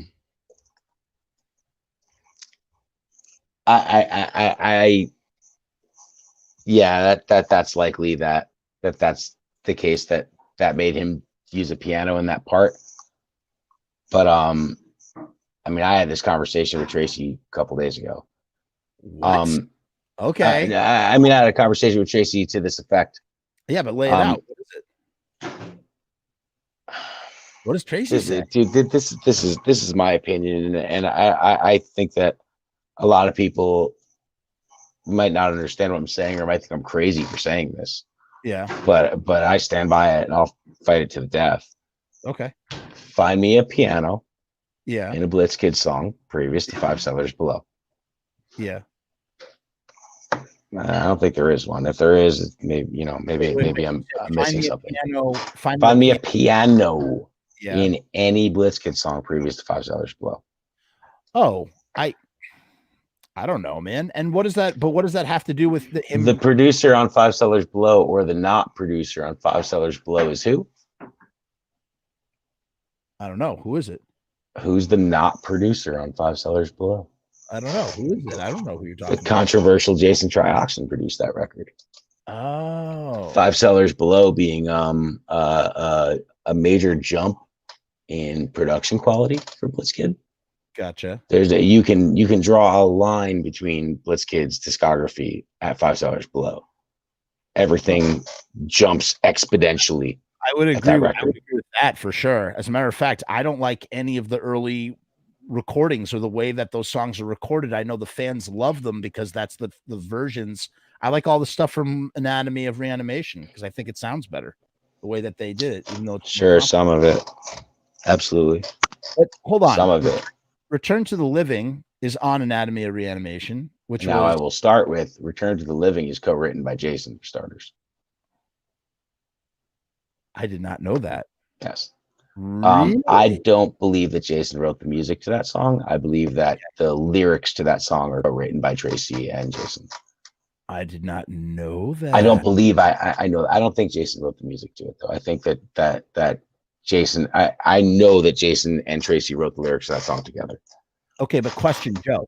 Even still in 2010 or 2009, when they were recording Return to the Living for Anatomy of Reanimation, I know Jason had the picture, right? And it would have been Goolsby who would have put that piano over that part, which, to my understanding, based on what he said, I'm not taking a shot out of I'm not saying Jason invented the piano. What I'm saying is that Jason produced 5 Sellers Below. Yeah. There are tropes to Jason's production style. Okay. That I might be more aware of than most people. Because of how I worked with him. Yeah. I'm not saying that these tropes are brilliant. Yeah. I'll even go as far as to say that it's kind of corny. There are things that Jason does on records and would do on records. There are commonalities that you can find between Over Your Dead Body by Mr. Monster and 5 Sellers Below by Blitzkid. And every Blitzkid record post 5 Sellers Below continues the hey, production is important idea, right? Yeah, right. The production gets better with every Blitzkid record. Right. Deer antlers. Whatever, man. Jason, egg shakers, tambourines. Yeah. What I mean by the piano thing is, and I listen, I'm not saying that this is brilliant or even good or awesome. Jason had a really corny habit of playing piano with every chord change of a song. Like bong, bong, bong, bong. Okay. Really corny. It would be like mixed in the background and shit like that. You call it corny, but you do know where that started or what that's from, right? It's probably from a million things, man. It's the Beatles, man. That's George Martin telling the Beatles when they're recording Hard Day's Night, stuff like that. They thicken up the guitars, or however you want to say, by playing piano chords with the guitar parts, thicken everything. Yeah. I mean, that, and it started with it kind of accentuates the bass a little bit. Sometimes it gets misconstrued as the bass. Sure. Yeah. Listen, I'm not saying Jason's the first person to do it, but Jason did it in such a way that it was almost corny, man. He wasn't playing. It's not like there's piano on the records and he was playing these piano parts that were smart. It was the most rudimentary pianos you could possibly imagine, dude. So Goolsby was probably influenced by Jason's sensibilities. That never happened on a Blitzkid record before that. And what I'm saying is that theme continued. I got you. Okay. Well beyond. Am I saying that Goolsby's a liar? That he didn't think to put that there because of TSOL? No, I'm not saying that. I'm sure he did. First of all, I don't think you're calling him a liar at all. But what I'm saying is, correct, Joe. I think both can be correct. He's like, no, you're right, absolutely. I like this trick that Jason showed me, and I love the piano of Greg's piano on TSOL. And when we're redoing Return to the Living, I think that's how I want it to go over the thing, and that's where. And then it's the same thing. It's bong, bong, right. Bong, bong. Like, but I'm listening to. I have to listen. I love Tracy. I love Goolsby. I love Blitzkid. But I have to, with Jason not here, I have to swing for that, man. The fact that how much Jason had to do with that record, and how much his influence is left on Blitzkid from 5 Sellers forward. Gotcha. Did Blitzkid pick up the ball and run with it from there? Absolutely. They did things that Jason never got to do with it, man. Yeah, but absolutely, dude. I'm sure that both Tracy and Steve would say that Jason was probably an influence on them in some way, shape, or form. Like they would both readily admit that. It's undeniable. Yeah. Absolutely. If they said otherwise, they'd be liars. But Joe, I'm listening to it's just unmistakable. I mean, like just looking at the timeline where Jason joins the band. Yeah. The drummer on that record is Mr. Monster's drummer. The studio it was recorded in was the same studio as Over Your Dead Body. The engineer is the same studio as Over Your Dead Body. The amp used to record that record is the same amp on Over Your Dead Body. The vocal engineer, George Grant, doing the vocals is the same vocal engineer as Over Your Dead Body.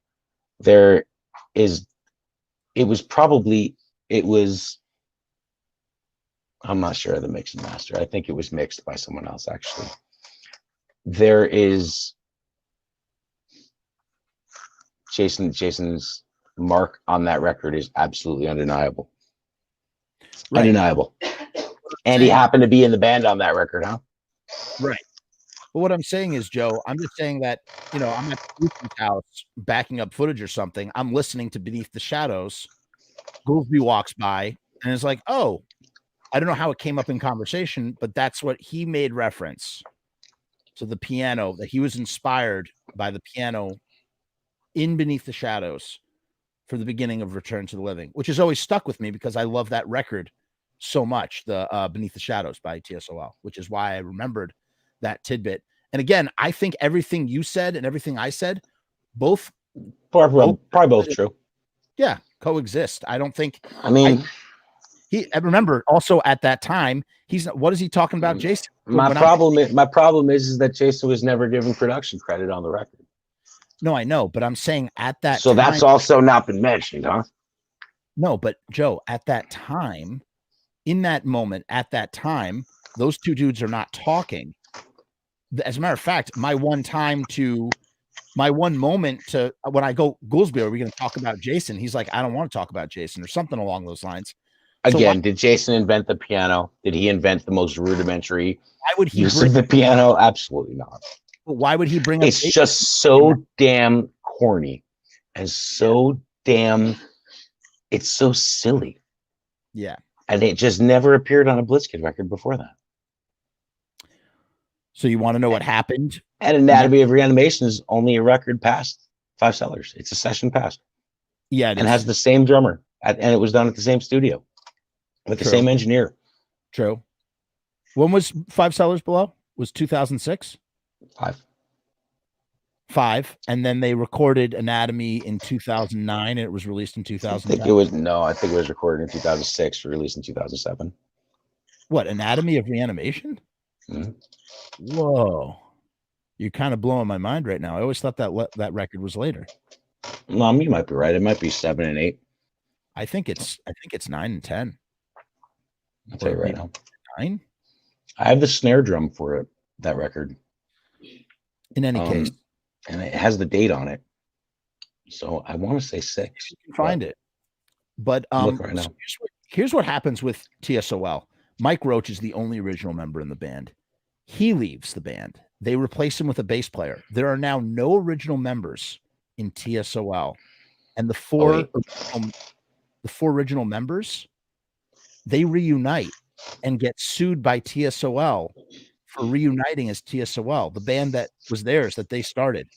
So they had to call themselves by their names: Jack, Ron, Mike, and Todd.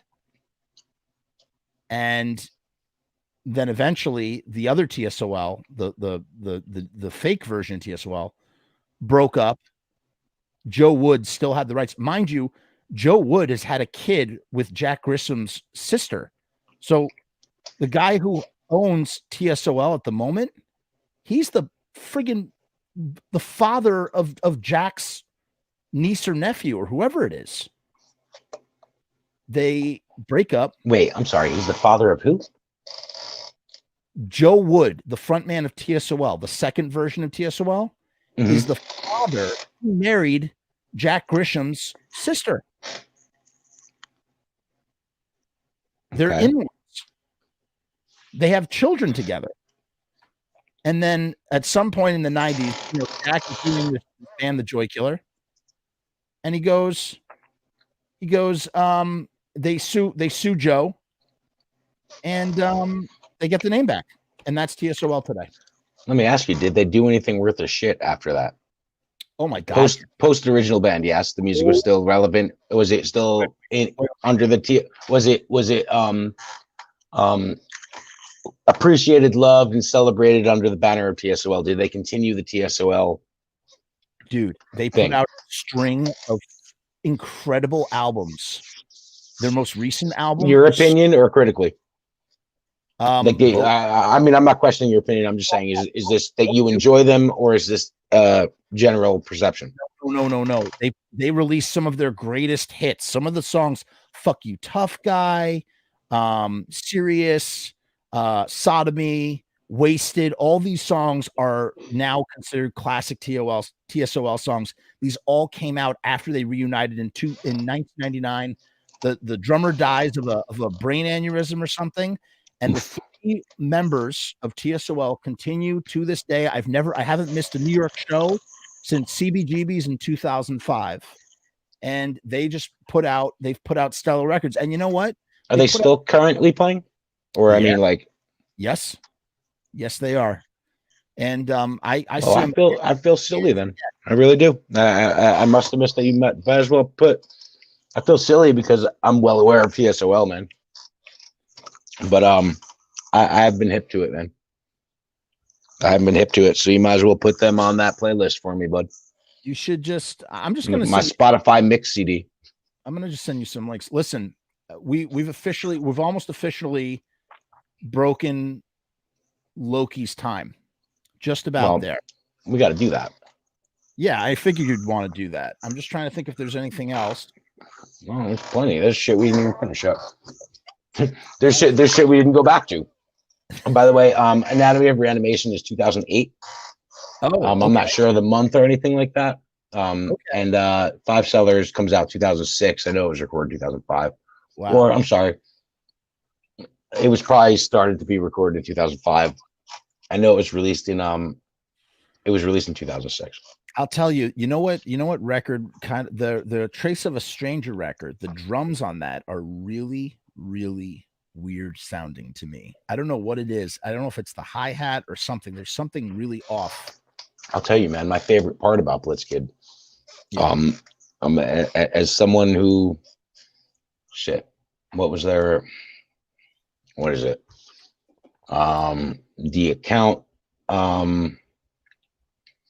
songs for the aesthetically challenged. I don't think you count it. So what is it like? That was the first one. I don't know if you count it. It's kind of like an after the fact. I mean, technically it does come before it. Goolsby's not in the band. They have Slaughter at the Sock Hop. Slaughter at the Sock Hop's on it, yes. Is that Blitzkid? That record doesn't come, it's out of sequence though. Right. I mean, it comes out way after the fact, man. Oh, really? Again, I'm not going to sit here and be an authority on a band that I wasn't, for a time in a band that I wasn't there. I think you're allowed to. I think it's okay. I'm pretty positive though that in the sequence of Blitzkid records, Songs for the Aesthetically Challenged, although recorded in 1998, was not released as a Blitzkid record until after the fact, or wasn't distributed as a Blitzkid record until after the fact. After the fact of what? Years later, they never. To a point, I don't know what year Songs for the Aesthetically Challenged. I mean, I know that it's from 98. I don't know what year it actually got released in, but I'm pretty sure it got way after the fact. It got released in, I bet you it got released in 2004, 2003, 2004, 2005, 2000. So I'm saying, I believe that record is released as retrospective, like in the way that, like, it was an indie release. Nobody had it. It's still a document. The band, it wasn't exemplary of the band. I don't think that I want to say that maybe it wasn't acknowledged until later. Could I be wrong? Yes. Yeah, but can you call it Blitzkid? If you go by, I'll go by this. I'll Wikipedia it. If you go by Spotify, it says that what is it called? That Terrifying Tales came out in 2012. That ain't the case. That was 1999. The point I was getting at while I checked this for sure, is that my favorite part about Blitzkid was that what made me love that band early on is that their songs were so damn good, but the quality of their records was underwhelming, or like in the way that every one of their records as they came out, it's like you love these songs. They were always better live, especially early on. They're always better live than they were on their records. I'd imagine. Like, so it made seeing them live awesome. And their records were always less than what you felt they were capable of. You always knew that Blitzkid was better than even their current record. Up until Five Sellers, man, is when I would say, I was going to say my opinion, but I think it's a pretty general consensus, is that Blitzkid aligned their sound and what they sounded like on record and what they sounded like live come together at Five Sellers Blow. Before that was my favorite part about the band, is that like every Blitzkid record just got better and better and better material wise. Because you sound like an OG fan, as someone who was introduced. I started with them in 2001. Let Flowers Die. You're an OG fan. You're a guy that goes back a ways. As a person who objectively listens to all the material at the same time, I go, oh my God, I'd much rather listen to this later stuff than listen to this early stuff, especially when like the songs are remade on Anatomy. They just sound, I just like them better, you know? In this way, Joe, I guess I'm a production In snob. some instances, oh, dude, I'm a production snob. And that's what's weird of it. There's songs like, all right, like Nosferatu, for instance. Yeah. The spirit of that song is lost on Anatomy. Nosferatu is a street punk song, dude. You listen to the original Nosferatu and you listen to the new one, it's kind of hokey. Dude, You know, I like the new one a lot. Listen, is it exemplary of how it's played live now? And do I think that that's how it should be? Yes. But is that the best representation of that song in the history of Blitzkid? No. You're wrong, because I think that song is. You do the dude, there are songs on Anatomy of Reanimation that dude, Blitzkid could do Anatomy of Reanimation 1 through 17, bro, and rightfully so. There are plenty of songs that deserve better production than they had. There's plenty. There's so many. I think that a lot of those songs were picked because they were popular, because they were mainstays in the set list, because they grew a little bit, and rightfully so. Do I think that they're the best versions of those songs? Not all of them. Some of them. I think that set list was based on that album. Return. Sure, man. It's kind of seen as their greatest hits at this point. You know, like, I mean, like that record was pretty much the best of what they played live, or the mainstays of the set. Right. There are so many damn Blitzkid songs that are fantastic that were left behind that that never got their due because they're lost in older records or poorer production. A lot of them. According to their discography, says Wikipedia, 1999, Terrifying Tales, 2001, Let Flowers Die, 2003, Trace of a Stranger, 2006, Five Stars Below, 2008, Anatomy of Reanimation, which technically shouldn't be, it's more of a compilation, or it is, on 2011, Apparitional. 1997, Songs to the Aesthetically Challenged is it says re-released in 2010. Gotcha. Okay. But bro, as far as I know, that was unmentioned and swept under the rug before 2010. Let me ask you know, like only to come out after Blitzkid had been understood, accepted, and known for what they were known for. And I get that. You know, I'm not shitting on the record. I mean, it is awesome to hear where they came from. It's a historical document of like, hey, absolutely, it's an interesting thing to see how that, you know, because I think it would have been a blemish on their discography from the start. I think it would have worked against them more than it would have worked for them.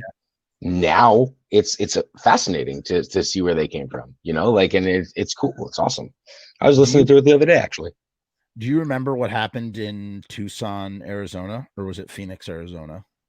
It was Phoenix, Arizona. What? On stage? You don't remember what happened during one of Tracy's songs? It's the whole reason why I was always trying to roll during the shows, specifically for anything spontaneous that would happen, because I wanted to catch something really weird and crazy.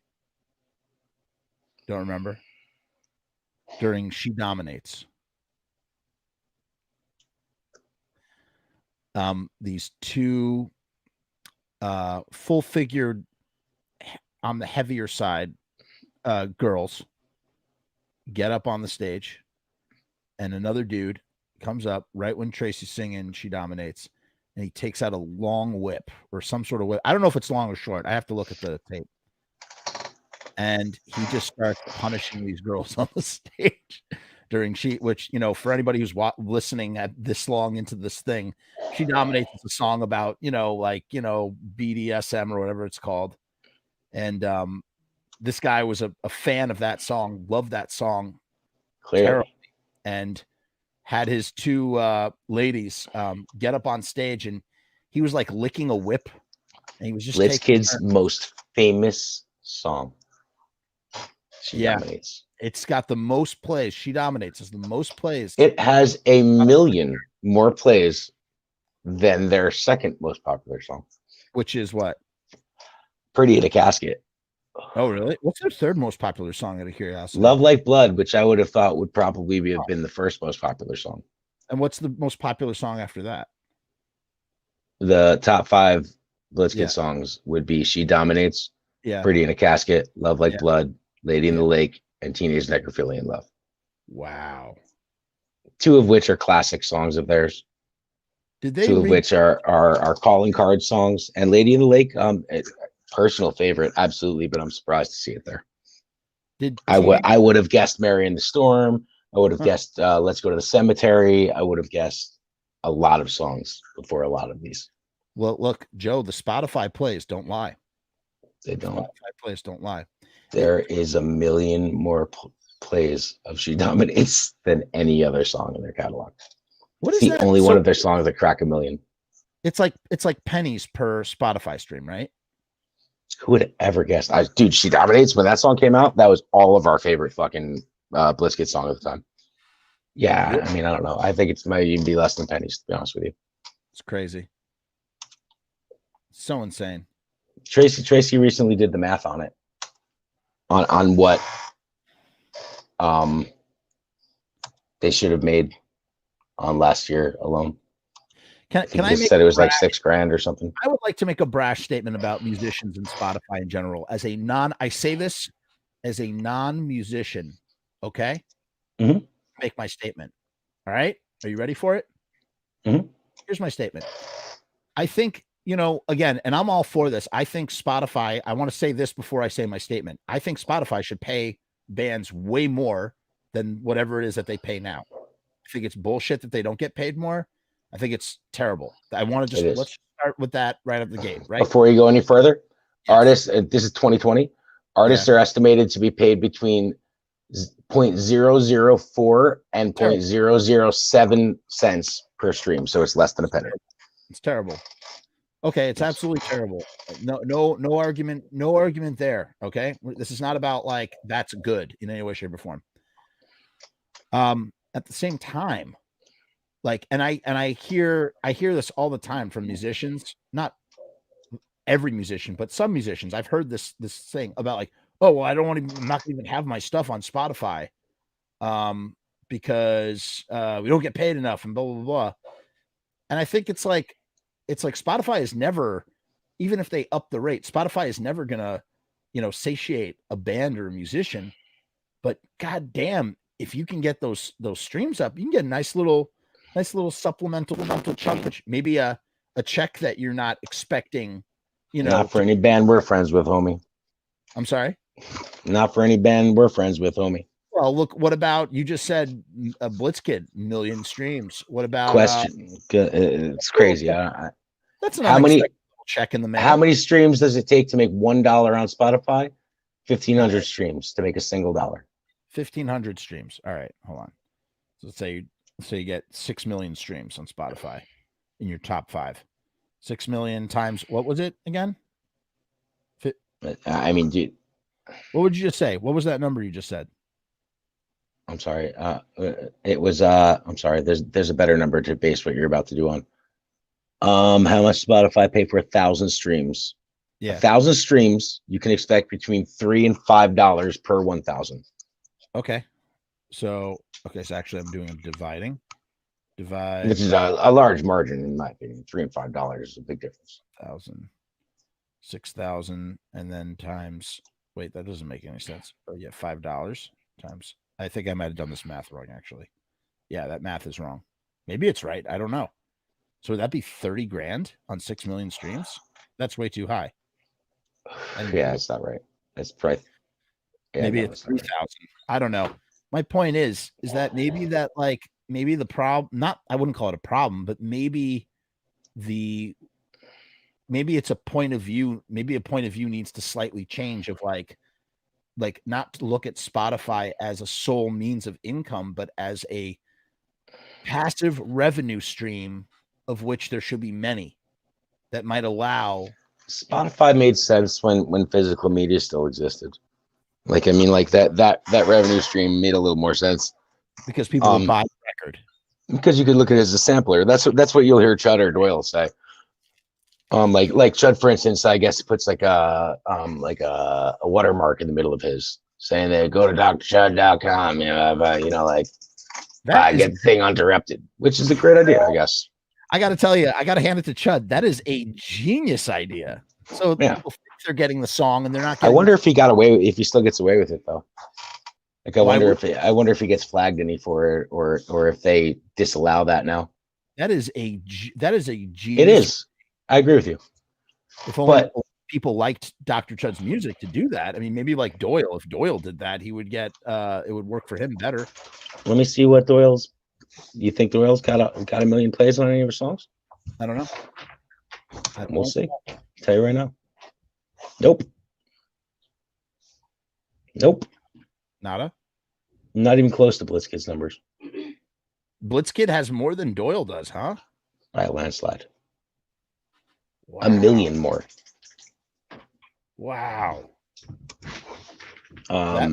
688,000 is Doyle's top song. Blitzkid's second, I think, is that, man. That is insane. All right, now I really want to do the math of how much they're raking in. It's got to be. Well, they are not necessarily raking that in. It's very good. Yes, as a matter of fact, Blitzkid's second song is 679,000.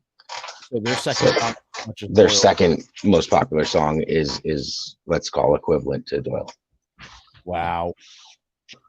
So Blitzkid has 1 million more streams, and I mean after their number one song, it dwindles quite a bit. Like I mean, it's not as consistent. I mean, like Blitzkid is consistent.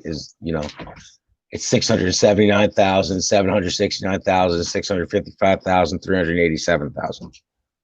I'll tell you this, Joe. I'll tell you two things. One, first of all, filmmakers, we're in just as bad a shape as musicians.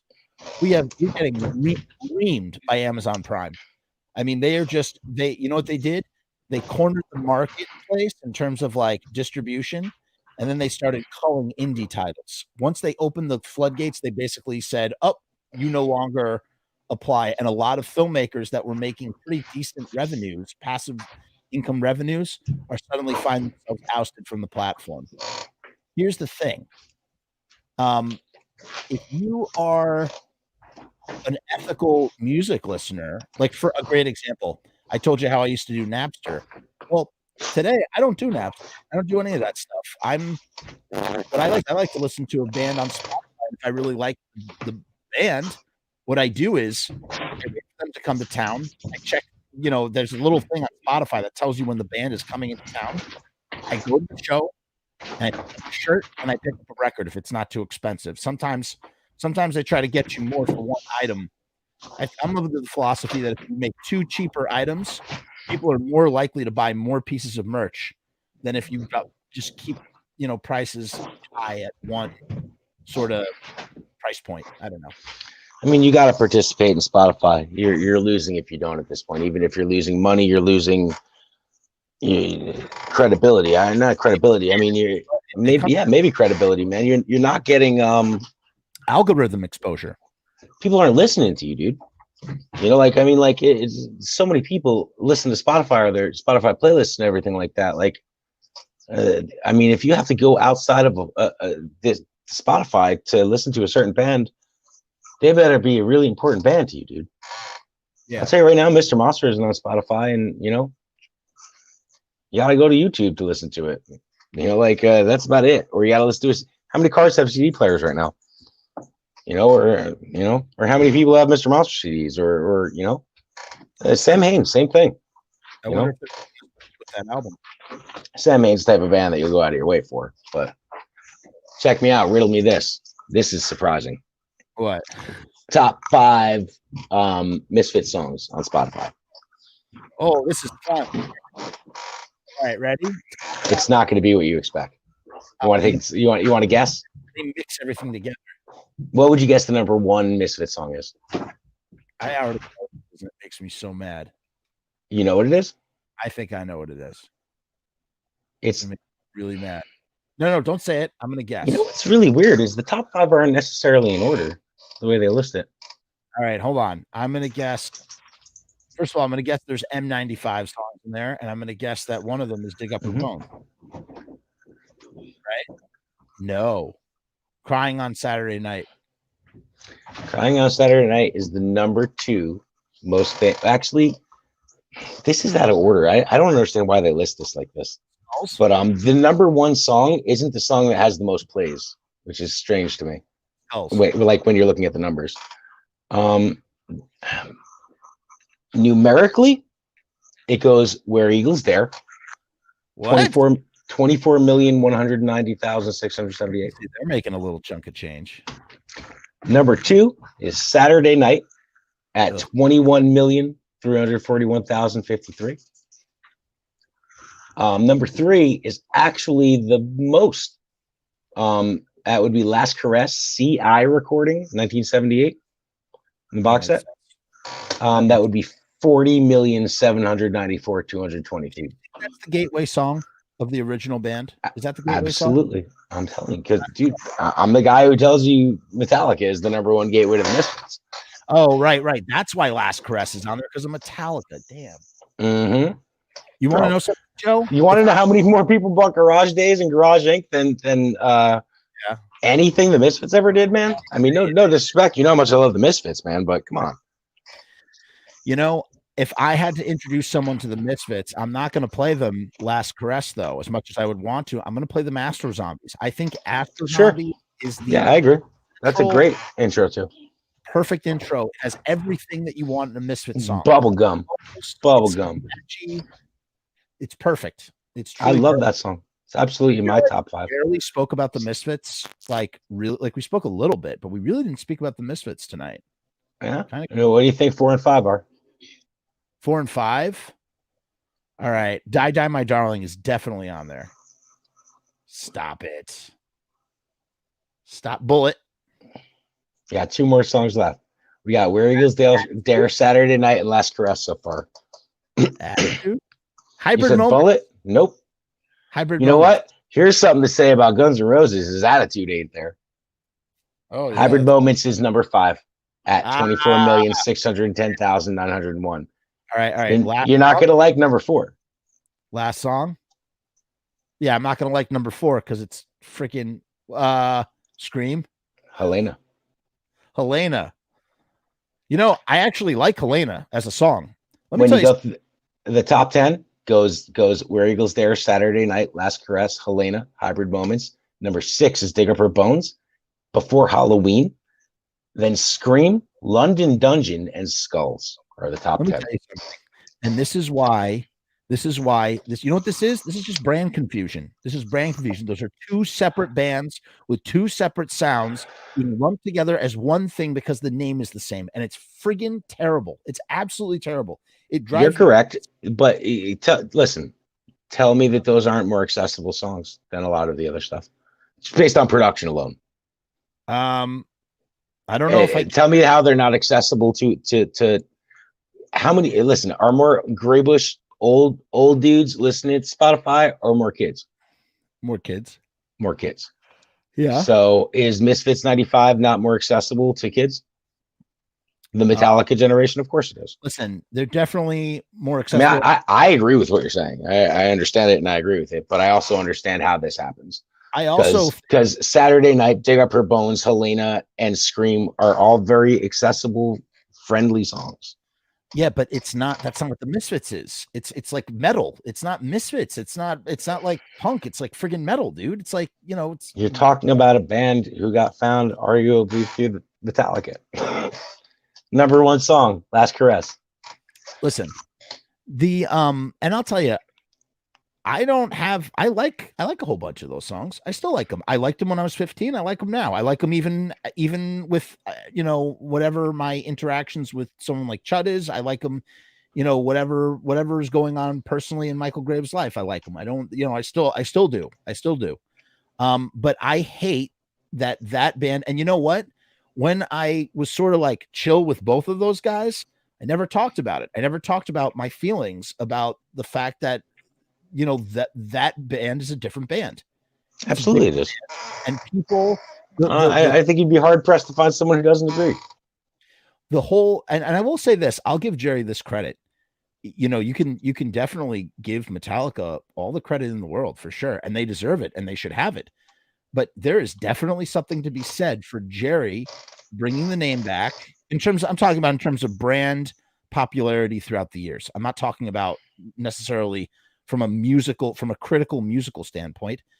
Jerry is out there hitting all the markets, talking to all the kids, and keeping the Misfits name alive and the Crimson Ghost alive. He's doing that.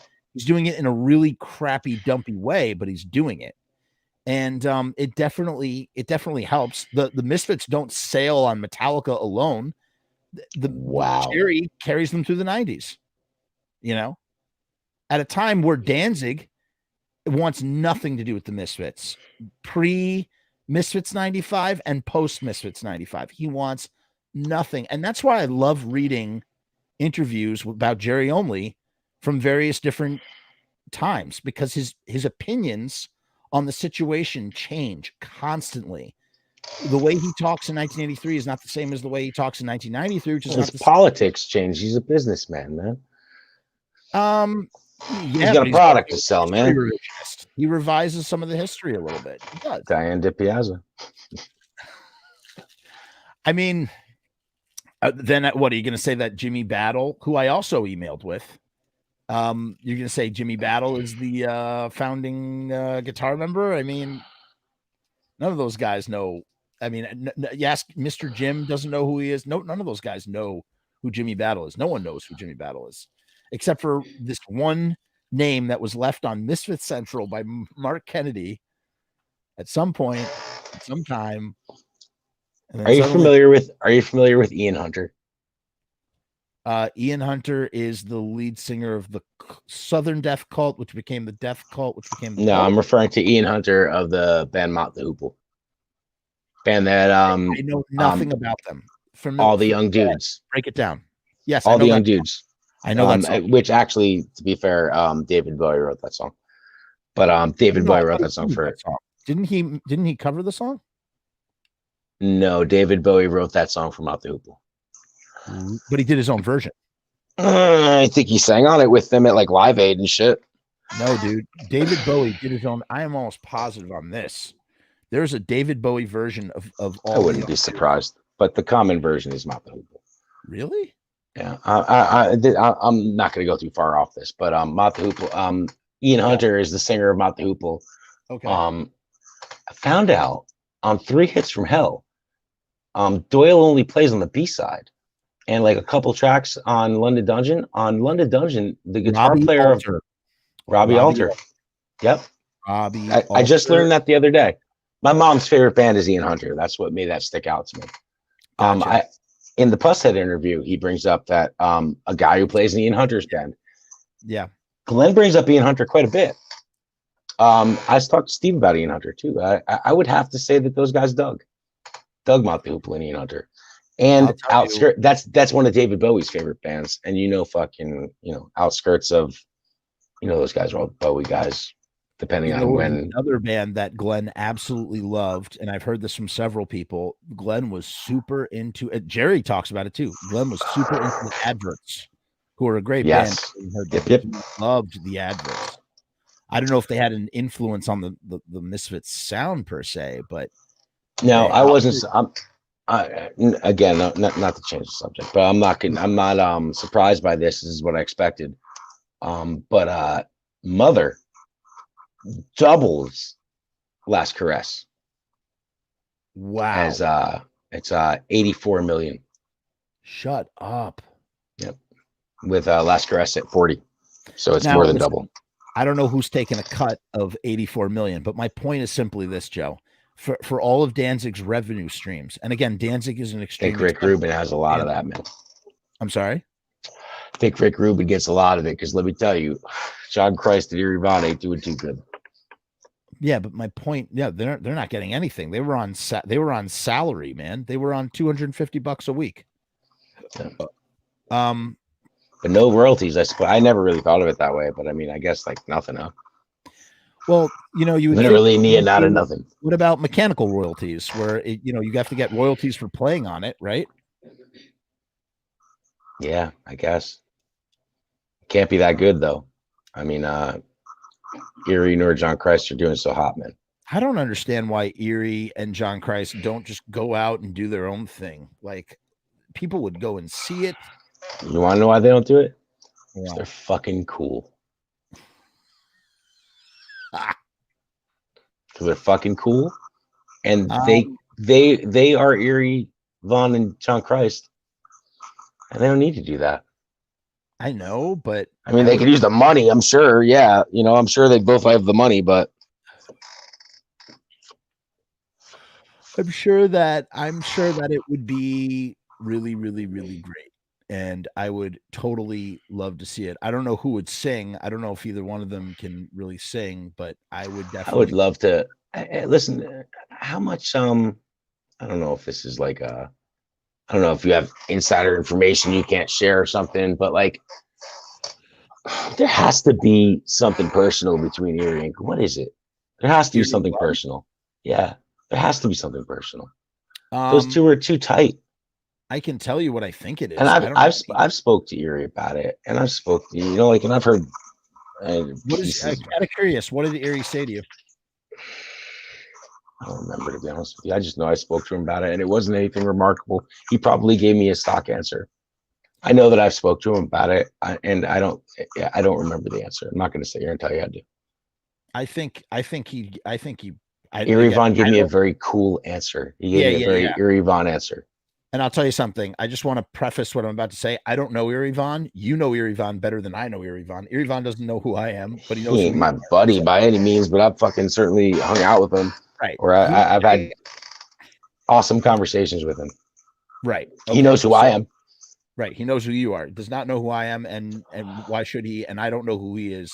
I mean, he doesn't. Whatever. I've never met him. However, from everything that I've read and everybody I've spoken to, the opinion that I form in my head, and again, I just like to say pure conjecture on my part. Conjecture. I think that at some point, I think maybe Erie was trying to throw down some songs, and it was still the Glenn Danzig show, and that might have created some tension. I do know at the I believe the narrative of why I believe wholeheartedly the narrative of why Erie left the band. Okay. I mean, the story is very simply that he left the band because it wasn't Danzig anymore, dude. You know, John was gone, Chuck was gone, and it was out of respect for the other dudes. It was maybe I'm not remembering it 100%, but that's what I understood of it. But Erie left, right? Erie left. He wasn't fired. He left after John left. He left because of John. Yeah, actually. So, yeah, and John ain't their homie either, dude. You know. I think. I mean, like, apparently it got weird as soon as Chuck left. You know, and those guys hung on. And once John was gone, it was just not. It was not Danzig anymore. It wasn't Sam Hain either. Erie was also wearing like Marilyn Manson or some other band. They had like pink jackets. Erie was going on playing shows in the pink jackets, pissing Glenn off, stuff like that. The band, listen. I mean, I know that the type of dude that Erie is and what he's into, what he's about. It was not Danzig 5. It's not. Yeah. I mean, but like what I'm saying is that you like those two had a relationship, man. They worked together 12 years. Let's see, 12 years. I was gonna say, is that not the longest tenured member of Danzig of Glenn's career? Well, hold on, wait a minute. Who did Glenn play in a band with longer than Erie Vaughn? If you want to count as like a photographer sort of maybe guy, at this point, Tommy Victor. Maybe at this point. No, Steve. What are you talking about? Oh, Steve? yeah, you're right. He's been in Danzig since 2006, and he's been and he was in Sam Hain, and he was in both. You want to know something? And what I really love. And Steve and Erie don't get along, huh? And Steve and Erie don't get along. I don't know what the deal is between the two of them, but I will say this. I think that's why Steve left. I really like that Steve is in Danzig now, Me too. because he creates like kind of like a connection to the history. Yeah, he's 1 foot in the past. Yeah, I like that. And Steve's a good guy. Yes, if anybody should be He in deserves that, it. You know, like, I mean, like, greatly so. the world is right because Steve Zing is in that band. You know, he did. If anyone deserves it, you know, it's 1 But foot in it's the just past. nice. I don't know. I like seeing the two of them on stage together. I really do. I really do. Mhm. I listen. I love the original lineup. Steve's the people's champion, dude. He is the people's champion, and I've Which, said that. which I've was said on Erie's my role show, previously. and I've said on my show how much I love how tight and like a honed like knife, like so sharp, was the original lineup during 1992 when they're just constantly touring and they're just super tight. But you want to know something? I like That's the John lineup. Christ. Huh? I mean, I'm not taking anything away from Shock Chuck, which is a foundation of any band he's a part of. But that was John Christ. Oh man, you can't give all the credit to John Christ. There's definitely John Christ is the most talented dude who ever played in that band aside from Glenn. He was the most talented instrument. He was the most talented dude who ever played an instrument in Glenn's entire history. Unless there's some unsung hero who is really good, who I don't know about, who actually is super awesome. John Christ is probably the best musician who ever played in that band. I would agree with that. Not only will I agree with that, but all you got. He might be the only educated, like certified educated musician. Musically trained. Yes. You want to listen to John Christ be John Christ, listen to early Danzig shows where he's playing London Dungeon. Yeah. And the way that he is just like, again, not non-technical talk from a non-musician, the way that he's like, I don't know, he's filling in gaps and just he's doing this stuff on London Dungeon that kind of blows my mind. Don't get it twisted. I'm not a John Christ mark. You know, I don't like him more than anyone. I mean, I'm just calling a spade, man. He's a fantastic guitar player. I'm not a huge John Christ fan. You know, I think he's amazing. He is amazing. He's absolutely the most talented member of that. He's the most talented musician that Glenn has had in his band. And you know what? I don't understand why Tommy Victor gets such a bad rap. He gets a bad the most rap. Accomplished, let's say. So why does Tommy Victor get such a bad rap? In my opinion, yeah, I think Tommy Victor's very one-dimensional. From what I understand, Tommy Victor will always be the guitar player of Danzig. Yeah. And what Tommy lends to that band and offers to that band that no one else did before is Tommy plays what Glenn tells him to play. He is an extension of Glenn's inabilities. Tommy can play guitar the way that Glenn would play guitar if he could play guitar more proficiently. But wasn't John Christ that too? No, I think that John Christ. I think it was a different time in the band. John Christ came under Rick Rubin. John Christ was so above those guys. How could you tell John Christ what to play too much? Oh my God! John Christ was no, you're wrong. Probably knew what to play a lot more. I'm not saying he knew how to dress. I'm not saying he knew how to look or how to act, or that might be true. But Joe, he was a blues guitar player. They were a blues band. Glenn would come in and he would hum what he wanted John Christ to play. He would hum it. Sure. John Christ would interpret Glenn's hums, and then if John Christ wasn't getting it, Glenn would bust out the guitar and just work it out with him until nothing different today. Yeah, but my point is that that's exactly what you said about except Tommy Victor doesn't. What I'm saying is that Tommy Victor does what he's told. And I don't mean to cut him down by any means by saying that. Yeah. Tommy Victor owns up to that. In interviews, he has that's not to cut him down. That's Glenn's the boss. It's his band. It's his vision, and they're his songs. He's the guitarist of Glenn's band, so he plays what Glenn wants him to play. Most people in that band have not. Most people in most bands don't have that attitude or that perception, or like anyone who's anyone as a musician wants to put a little bit of their mark on their song, or knows better than I'm the guitar player. You're not. You can't even play guitar. And, Well, I mean, rightfully so. Nothing more shelf stable than the current lineup of Danzig, and I think that's pretty cool. From what I understand, Tommy Victor will always be there. I think, and I hope Steve is always there. I like Steve that. Steve will always be there too. Bro, 14. You won't see someone in place of those two on a live stage. Never. 14 years. And at this point, you'll probably see John Kelly through the end too. Oh yeah, I wouldn't say, and they all get along so well. They have like chemistry. That's what I'm saying. At this point, it's crazy that band would change. Yeah, I don't think it would. I think it's locked in. Yeah. I mean, hell, at this point, I mean, I hope I'm not right. I would be lucky if we see him play again. Period. At this point. Listen, it's 4:44. Let's go 15 minutes. Let's hit 5, and I'm shutting this thing down because I'm like fried. Can you do that? Yeah. Let's do it. All right. Back to Erie, dude.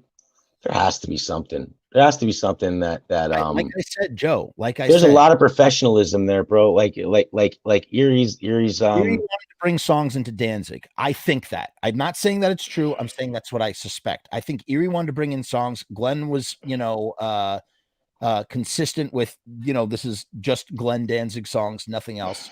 And then Erie had to know his role, though, dude. Erie knew his role. Glenn taught him how to play bass, dude.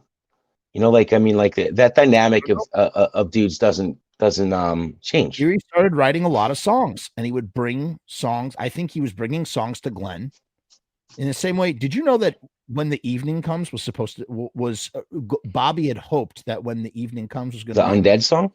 Yeah, that was that was written for the Misfits. Okay, no joke.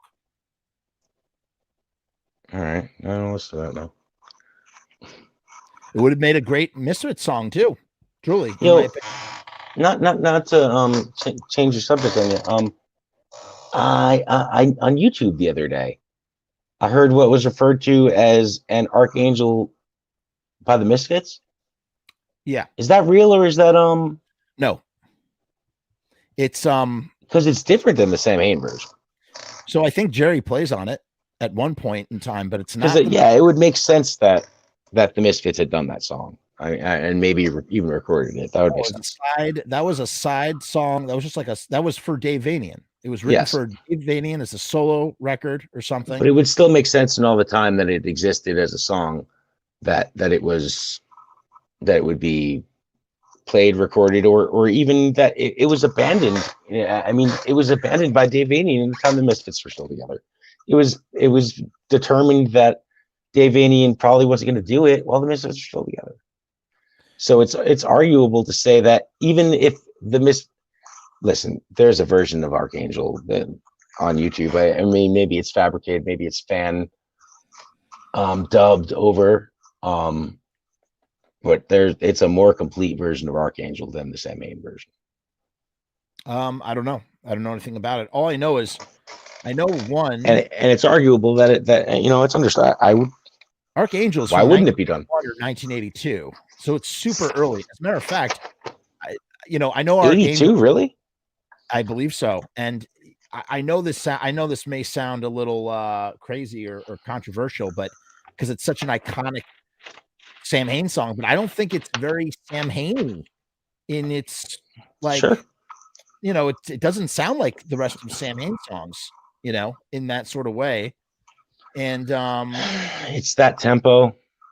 But at the same time, that's probably not the version that was given to Dave Vanian, unless you know that it is otherwise.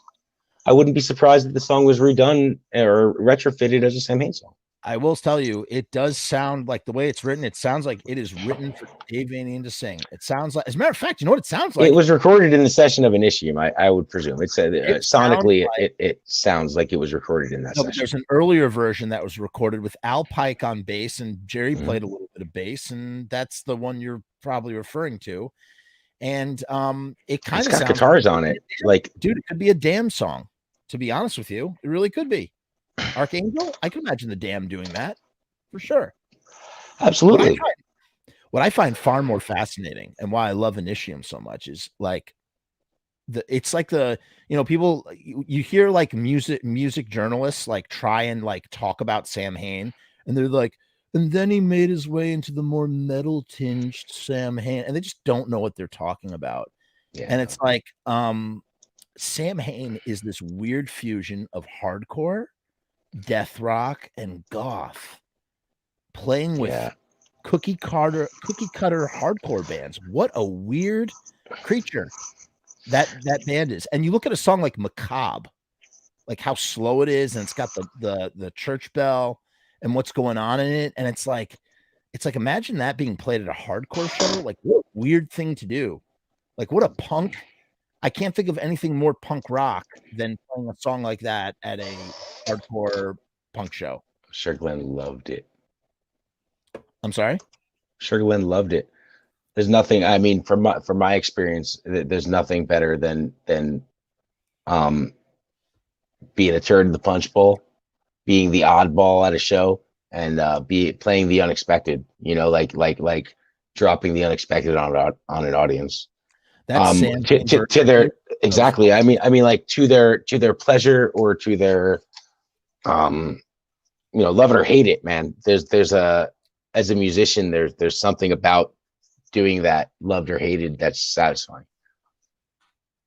Even if you're panned for it, like if you have the belief that you'll find that it'll find its audience, or that like just to piss off what's expected, so I'm sure coming off the Misfits and especially Earth AD to do something like an issue was very satisfying for me as a musician. Have you heard just not to give what because dude, who expected Sam Hain out of that? Who would have expected you heard that? The Wire song? Have you heard the Wire song that is literally In My Grip? I mean, the Wire song. Oh my god, there's a punk band called the Wire. You never heard of the band Wire? No. So you're saying it's potentially jacked, or I wouldn't call it jacked. I would call it like more inspired. I don't think but I'll tell you one thing. I don't know if you did you see the episode I did on Danzig Sings Elvis? I don't know if you saw that one. It was an earlier one. I think I saw pieces of it, yeah. I'll tell you this much. I wish how much better that record would have been if Yuri Vaughn was around for it? Yeah. Or how much better that record would have been if it was recorded in that day? No, listen, I'm not shitting on I actually enjoyed the Danzig Elvis record. I think it's his best. Okay, here's my boiled down opinion, super quick. I think it's his best record in 20 something years. I think Pocket Full of Rainbows might be one of the best songs he's done in 25 years. For me, it's kind of like a Rocky 6 album. It's like Rocky, it's like a over the hill, down, like swinging for the fences one last time. Like if that's his final album, I'm cool with that. What was the last great Danzig record in your opinion? The last great Danzig record? Yeah, let's not even say great. Maybe great's a bad word.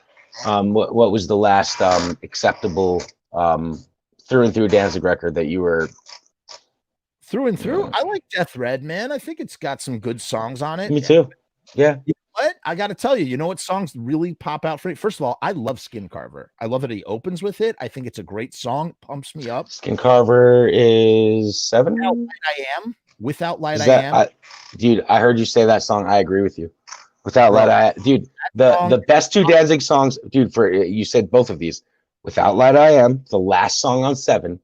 And Black Angel, White Angel, the last song on 8. Great song. I thought for years that he saved his best song till the end on purpose, because those are the best two Danzig songs. I'll tell you, in however many years those two records came out with. The rest of the albums could be filler as far as I'm concerned. I just they're whatever. 8 wasn't that great. 8 had some alright tracks. I like Kiss the Skull and I love Wicked Pussycat, but I love Wicked Pussycat because it's like him rapping. I like They're fun songs. I like it better. I really like 666, man. I really like that record. Not a fan. Not a fan. Yeah. Nah, not really. No. I like Come to Silver on it, I guess. I think that that's his is yeah, it is on there. I'll I tell think you. that that's the best. All right, as far as Danzig bending to trends, I think that that's the best he's bent to a trend successfully.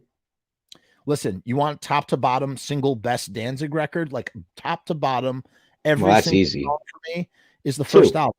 The first album. I think two's better than one. It's hard to say that, but You know it's what? two. It Two is falls off. flawless. Two falls off for me at the end. I'm not Devil's Plaything 777 are okay, but like they're not. They don't scorch. They don't scorch the way Danzig won. How could you say Devil's Plaything doesn't scorch? Bro, take your temperature. What about Possession? Probably probably my favorite Danzig song of all, actually. Possession. You know what I wasn't aware of, and I was surprised as a Metallica fan, is that I guess in between, of course, that and the other, what's the other one? Possession and Twisted Cane. But that I knew, of course. What I didn't know, and what I recently became aware of, and I guess makes sense, is that in the time between Sam Hain and them locking down John Christ, is that Kirk Hammett and James Hetfield rehearsed with the band with Erie and Glenn. Say that again? Say that again? Wait, what? Kirk Hammett, yeah, and James Hetfield apparently rehearsed with the band. Really? Pre John Christ. That yeah, man, I don't remember exactly my source. It was a reliable one. It was recently. I didn't know it, and I was surprised, and it made sense because it lined up with Possession. What was it? There was something about Possession. Basically, I think there's a version of Possession with them on guitar. If you're talking about the rehearsal from 1987, I'm not sure that is. I'm not sure that's. That might not be what I'm talking about. You know who that is? That's London May. That's London May, John Christ, Erie Von, and Glenn Danzig on that 87 rehearsal tape. Wait, hold on. London May who? Still there. London didn't leave for okay. Go on. London May who? Sacked, and then London. As a matter of fact, he was playing guitar. That's what I'm saying. He played guitar. Bro, the second half of Descent is. John Christ played guitar. John Christ wasn't there yet. Yeah, he was. John Christ was in the band when London was in the band. Briefly. Yeah, dude. Chuck Biscuits was the final piece of the puzzle. Was he? Okay. You know what? Dude, listen, right. it might be one rehearsal. It might be two rehearsals. But right. and I'm going to look back for it, man. But I was under the impression, or I learned recently, that both Kirk Hammett and James Hetfield rehearsed with Sam Hain in the interim between John Christ being found. Okay, check this out. Ready? All right. So from according to Misfits Central, but who knows how accurate it is. So from June of 1986 to February of 1987, they're holding auditions with London May. So London May is in the band for quite a while, right? He's still in the band for a good couple of months before he gets sacked. And then in February of 1987, it's Glenn Danzig, Erie Von, John Christ, and London May until the reunion shows. What's the new music seminar in New York? The Ritz was, right? What's the date of that Sam Hain show? That's their last show. That's in 7/86, July of 86 or whatever. When does John Christ join the band? He doesn't come into the band until 87, February of 87. It's quite a bit of time. That's what I'm saying. London May was still in the band for quite some time. London May plays drums. I'm saying who's playing guitar. Oh, I agree with you. That's probably that's that window of time that you're speaking of when they're. I could understand how it's probably under, the band probably wasn't announced. It was probably behind closed doors. It was probably, not to be. It was probably had to be kept secret on the Metallica end. Yeah, I could see a lot of reasons that James Hetfield's not credited for anything. Yeah. Well, except for he does backing vocals on, Danzig won. And I mean, let's say, and now this is a silly thing to say, but look at the years that Metallica's rocking all those Misfits Sam Hain shirts, right? And I mean, it is plentiful. There are shirts that you have never seen in your life that those dudes have. How often? It's all Eerie Von. You just printed them sure, some of it to some degree. Well, hold on. What year does Glenn move to LA? Late 80s. After probably what, like 87, 88, maybe 89, something like that. Mid Sam Hain or after Sam Hain? After Sam Hain. Oh yeah, he didn't move until the Danzig had already. So here's my point: is how the hell Metallica? What was their main line to all those T-shirts, man? Those guys had to be around quite a bit for some reason. You know, like bro. I mean, it is unprecedented. They're hooking them up. I think that nobody actually understands the magnitude of how many Metallica, how many Sam Hain and Misfit shirts that the dudes from Metallica have owned. I don't think anybody understands the magnitude of it. I wonder if they still have any of them. I'm sure like Kirk Hammett still has a lot of them. There are, dude. I'm still finding Misfit shirts that I've never seen in my life on those guys. That's what Metallica did. That was their currency. That was their currency of the underground. That's what I'm saying. That's the type of stuff. As silly as it sounds, they had to be involved in some way, or current with those guys, much more than just passing through on tour. You know, it makes sense, you know, if they were on the road together. But I mean, like Master of Puppets are Metallica 85. What year did Sam Hain start? 84? 84. No, 83. Late 83. If you ask, I frankly, on November 1st, 1983, right after the Misfits broke up, is when they technically started.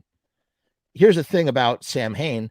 So Sam Hain starts with, you know, if you talk to Eerie, I think Eerie will say that he was the first one there, but I think it was Steve Zing and Glenn were jamming in Steve's bedroom and recorded the Initium, the Initium thing with the Coke bottle. Yeah, dude, that's the beginning. I'm not denying. And there are recordings. But I mean, it was always that him and Eerie were gonna, before it was even Sam Hain, him and Eerie were gonna do a band that was gonna be called something else. It was Glenn on guitar and it was Steve on drums, and they're doing like hardcore breakdowns. Almost, it doesn't sound anything like Sam Hain. There are these tapes of that, and they're just playing instrumental jams, like so pre Sam Hain, what Sam Hain was. And I've always wondered, when were the Sam Hain tracks written, right? You had the Shift, you had the Howl. Well, some of the Earth AD stuff was Sam Hain stuff, and was written even if the band wasn't to be named or to be called Sam Hain, or the vision wasn't there. He had written those songs for his next band, for a future project. Question: what songs on Earth AD do you think are the Sam Hain songs? Out of the 8 original songs, if it's a double EP, what are Blood Feast? Yeah, we know that to be true. Let me look at the track list. I'm an Earth AD guy, by the way. Oh, so Earth AD guy. I love Earth AD. Like, that's my record. I want to look at the track list though. Feel silly saying that as I say that, but I do want to see the track list. You should. I can't. I listen. Wait a minute. You ever noticed the skull balls and the snake dick on that? Dude, I have the Wolf's Blood poster in my room since I was a little boy, dude. Dude, I never noticed that until I was looking at Scream With Me, and I was like, "Holy crap! There's snake balls." And yeah, dude, I have a Wolf's Blood poster. It's awesome. They're huge on the poster, dude. You can't miss them. Yeah. I never noticed the snake cock though, dude, and I got that huge ass poster. That blew my mind, seeing that snake cock. You can't miss those balls though, dude. Oh yeah, those friggin' skull balls. So what do you think the 4 are? There's 8 original songs. Or maybe 9, 8 or 9. Yeah, 9. So 4 of those songs. I would say Queen Moss. Okay. I would. We said Blood Feast. Blood Feast for sure. I want to say Demonomania. Okay.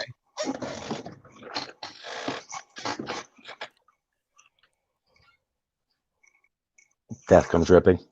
Death Comes Ripping is for sure. We know that for a fact that it's Death Comes Ripping, and we know for a fact that it's Blood Feast because both of those were covered in Sam Hain.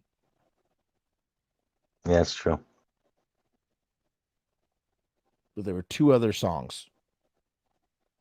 Oh, then the other two I said. What I said Queen Moss.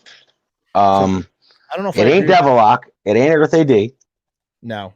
I doubt it's Green Hell. I don't think it's Wolf's Blood. So that leaves Hellhound and Demonomania. So it's Hellhound. Yeah. You know, what I want to do.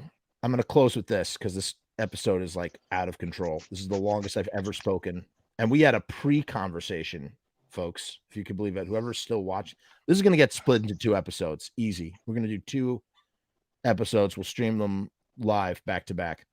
So for anybody who's still listening, my plan is what I'd like to do. I have a special mystery judge who's agreed to do it. And the idea is I hope this works out for you. I hope someone does it. Musicians are too unreliable for this. It's a tall order. I hope that they do it. I know. I want this to happen because it captures my imagination. The idea is I want people, you sign up by donating whatever you can feel comfortable with to save our stages, because that's the whole point. It's a charity to raise money for save our stages. And then what you do is you got to cover a Earth AD song like Sam Hain, or a Sam Hain song like Earth AD. And then the mystery judge will judge. And if you get selected, you get a specially signed autograph certificate saying that you won the contest. That's my simple little contest. And I haven't created any Photoshop or try to promote it or anything. I just talked about it on podcasts and stuff. I think you'll be lucky to get people to submit, let alone donate money. Yeah.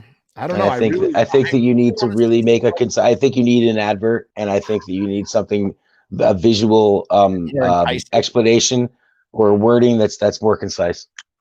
Yeah. I understand what you're saying. I really want to see. I understand what you're saying, but you're really speaking to an intelligent a nerd. I also want to hear Halloween done by a choir. I know. That's brilliant, actually, dude. That would sound fantastic. I totally hear it. I hear it. Right? I totally hear that in my head. And they're all just going, they're all just going, it's the one voice is going, hello. It's super slow. You need a choir. You need a choir. There's organ going. And then it's like, and then all the kids start chanting, Halloween. That'd be brilliant. That would be so awesome, dude. It'd be so great, man. It's a fantastic idea.